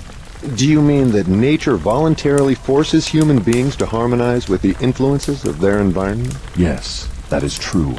The law of hypnotic rhythm forces upon every living thing the dominating influences of the environment in which it exists. If nature forces human beings to take on the nature of the environment in which they live, what means of escape are available to people who find themselves in an environment of poverty and failure, but desire to escape? They must change their environment or remain poverty-stricken. Nature permits no one to escape the influences of his environment. However, nature, in her abundance of wisdom, has given to every normal human being the privilege of establishing his own mental, spiritual, and physical environment. But once he establishes it, he must become a part of it. This is the inexorable working of the law of harmony. In a business association, for example, who establishes the dominating influence that determines the rhythm of the environment? The individual or individuals who think and act with definiteness of purpose. Is it as simple as that? Yes. Definiteness of purpose is the starting point from which an individual may establish his own environment. I do not seem to follow your reasoning. The entire world is torn with warfare and business depressions and other forms of strife which represent about everything except harmony. Nature does not seem to be forcing people to harmonize with one another. How do you explain this inconsistency? There is no inconsistency. The dominating influences of the world are, as you say, negative. Very well, nature is forcing human beings to harmonize with the dominating influences of the world environment. Manifestations of harmony may be either positive or negative. For example, a group of men in prison may, and they generally do, think and act in a negative manner. But nature sees to it that the dominating influence of the prison is impressed upon every individual in it. A group of poverty-stricken people in a tenement house may fight among themselves and apparently resist all forms of harmony. But nature forces each of them to become a part of the dominating influence of the house in which they live. Harmony, in the sense it is here used, means that nature relates everything throughout the universe as to every other thing of a similar nature. Negative influences are forced into association with one another, no matter where they may be. Positive influences are just as definitely forced into association with one another. I'm beginning to see why successful business leaders are so careful in the choice of their business associates. Men who succeed in any calling usually establish their own environment by surrounding themselves with people who think and act in terms of success. Is that the idea? That is the idea exactly. Observe, with profit, that the one thing all successful men insist upon is harmony among their business associates. Another trait of successful people is that they move with definiteness of purpose and insist upon their associates doing the same. Understand these two truths, and you understand the major difference between a Henry Ford and a day laborer. Now, tell me about the last of the 7 principles. The last principle is caution. Next to the habit of drifting, the most dangerous human trait is the lack of caution. People drift into all sorts of hazardous circumstances because they do not exercise caution by planning the moves they make. The drifter always moves without exercising caution. He acts first and thinks later, if at all. He does not choose his friends. He drifts along and allows people to attach themselves to him on their own terms. He does not choose an occupation. He drifts through school and is glad to get the first job that will give him food and clothing. He invites people to cheat him at trade by neglecting to inform himself of the rules of trade. He invites illness by neglecting to inform himself of the rules of sound health. He invites poverty by neglecting to protect himself against the environmental influences of the poverty-stricken. He invites failure at every step he takes by neglecting to exercise the caution to observe what causes people to fail. He invites fear in all its forms by his lack of caution in examining the causes of fear. He fails in marriage because he neglects to use caution in his choice of a mate, and he uses still less caution in his methods of relating himself to her after marriage. He loses his friends or converts them into enemies by his lack of caution in relating himself to them on the proper basis. Are all people lacking in caution? No, only those who have acquired the habit of drifting. The non-drifter always uses caution. He carefully thinks his plans through before he begins them. He makes allowances for the human frailties of his associates, and plans ahead to bridge them. If he sends a messenger on an important mission, he sends someone else to make sure the messenger does not neglect his mission. Then he checks on both of them to be sure his wishes have been fulfilled. He takes nothing for granted where caution provides a way to ensure his success. Isn't over-caution as detrimental as lack of caution? There is no such thing as over-caution. What you call over-caution is an expression of fear. Fear and caution are two entirely different things. Don't people mistake fear for over-caution? Yes, that does sometimes happen. But the majority of people create for themselves far more disastrous hazards by total lack of the habit of caution than by over-caution. In what way may caution be used most advantageously? In the selection of one's associates, and in one's method of relating oneself to associates. The reason for this is obvious. One's associates constitute the most important part of one's environment, and environmental influences determine whether one forms the habit of drifting, or becomes a non-drifter. The person who exercises due caution in the choice of associates never allows himself to be closely associated with any person who does not bring to him, through the association, some definite mental, spiritual, or economic benefit. Isn't that method of choosing associates selfish? It is sensible and leads to self-determination. It is the desire of every normal person to find material success and happiness. Nothing contributes more to one's success and happiness than carefully chosen associates. Caution in the selection of associates becomes, therefore, the duty of every person who wishes to become happy and successful. The drifter allows his closest associates to attach themselves to him on their own terms. The non-drifter carefully selects his associates and allows no one to become closely associated with him unless that person contributes some form of helpful influence or bestows some definite benefit. It never occurred to me that caution in the selection of friends had so definite a bearing on one's success or failure. Do all successful people exercise caution in the selection of all their associates, whether in business, social, or professional relationships? Without the exercise of caution in the choice of all associates, no one may be certain of success in any calling. On the other hand, lack of exercise of caution brings almost certain defeat in whatever one undertakes. Summary. 3 things connected with my interview with the devil interest me most. These 3 factors interest me because they have been the most important influences in my own life, a fact which any listener of my story can easily discern. The 3 important factors are the habit of drifting, the law of hypnotic rhythm through which all habits are made permanent, and the element of time. Here is a trio of forces which hold inviolate the destinies of all men. The 3 take on a new and more important meaning when they are grouped and studied as a combined force. It takes but little imagination and scarcely any understanding of natural laws for one to see that most of the difficulties in which people find themselves are of their own making. Moreover, difficulties seldom are the outgrowth of immediate circumstances. They are generally the climax of a series of circumstances which have been consolidated through the habit of drifting and with the aid of time. Samuel Insull did not lose his $4 billion industrial empire as the result of the Depression. He began losing it long before the Depression, when he became the victim of a group of women who flattered him into turning his talents from public utilities to grand opera. If ever a man in a high position in the financial world went down because of the power of drifting, hypnotic rhythm, and time, that man was Samuel Insull. I am writing from accurate knowledge of Mr. Insull and the cause of his troubles dating from the time that I served with him during the World War to the time of his ill-advised attempt to run away from himself. Henry Ford went through the same depression that swept Mr. Insull under, but Ford came out on top without a scratch. Do you want to know the reason? I'll tell you.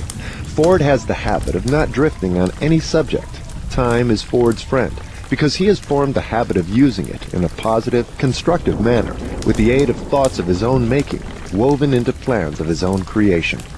Take any circumstance you wish, measure it with reference to its relationship to the habit of drifting, hypnotic rhythm, and time, and you may ascertain accurately the cause of all success and all failure. Franklin D. Roosevelt went into office with a bang during his first term. He had but one major purpose in mind, and that was very definite. It was to stop the stampede of fear and start people to thinking and talking in terms of business recovery instead of business depression. In carrying out that purpose, there was no drifting.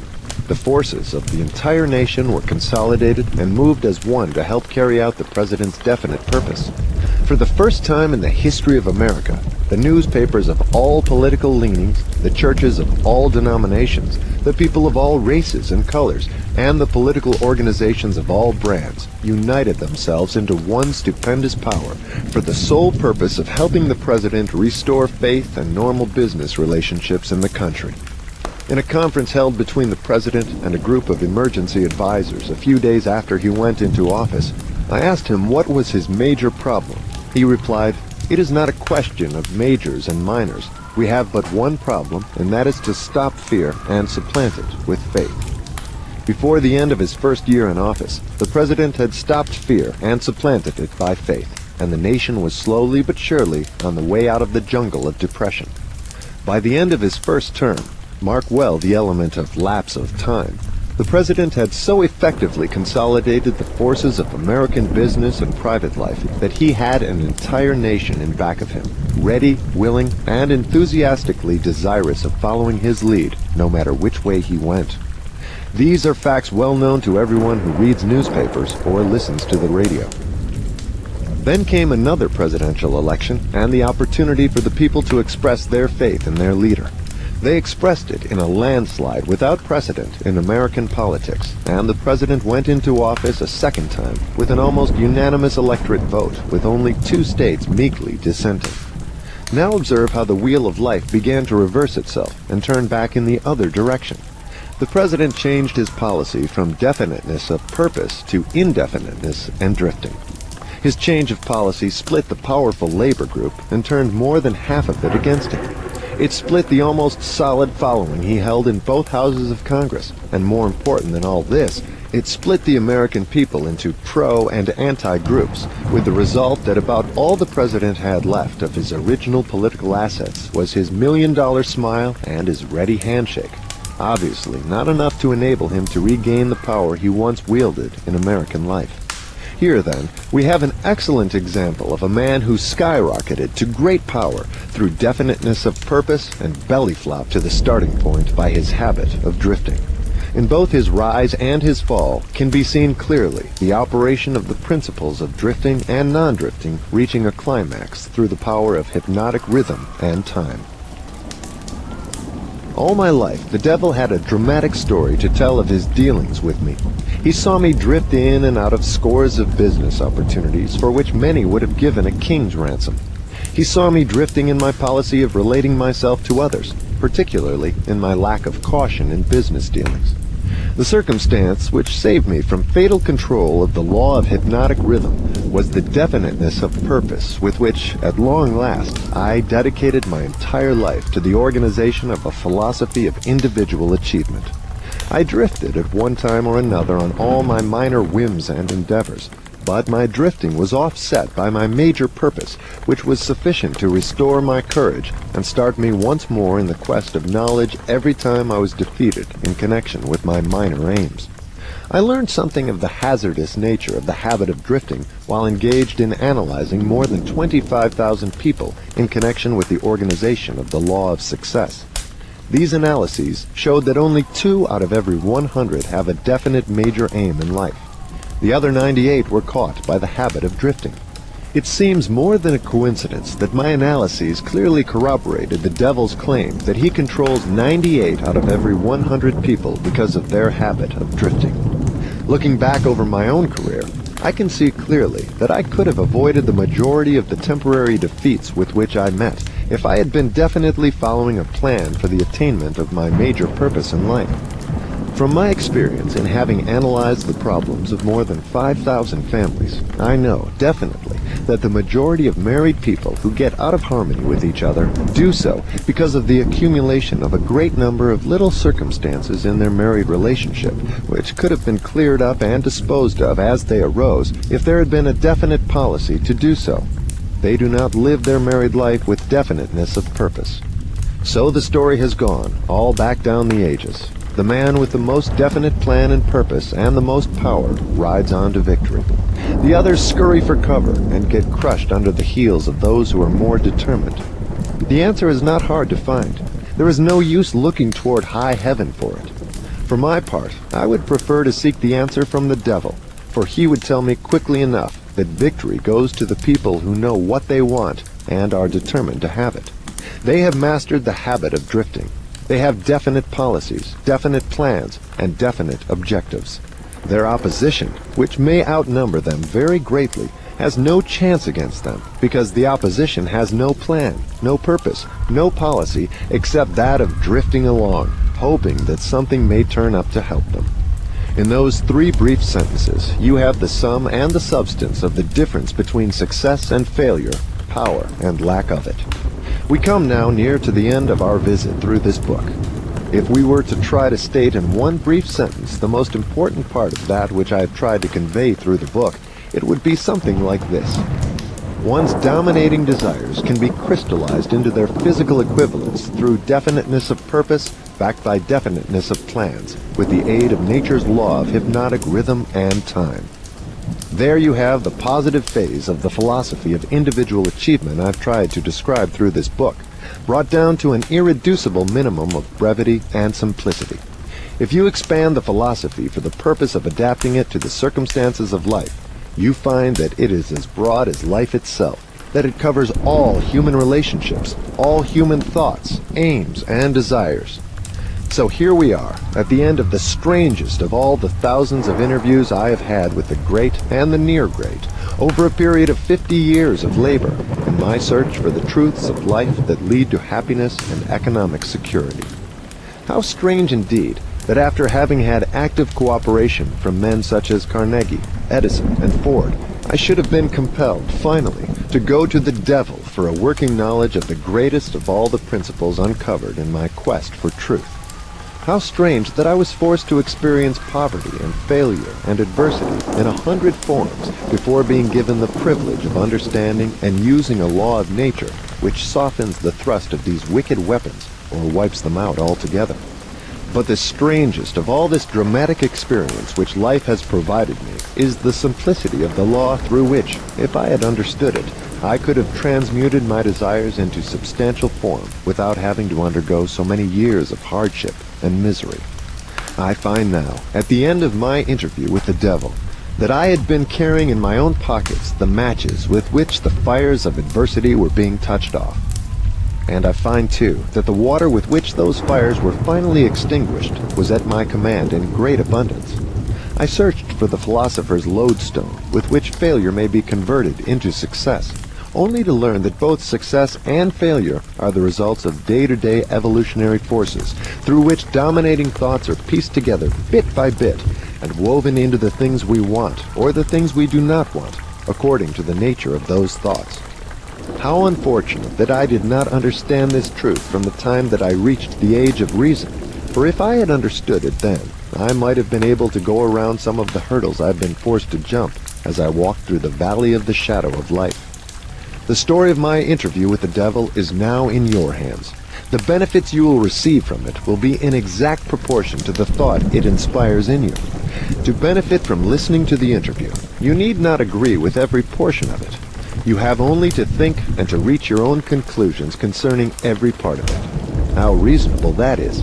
You are the judge and the jury and the attorney for both the prosecution and the defense. If you do not win your case, the loss and the cause thereof will be yours.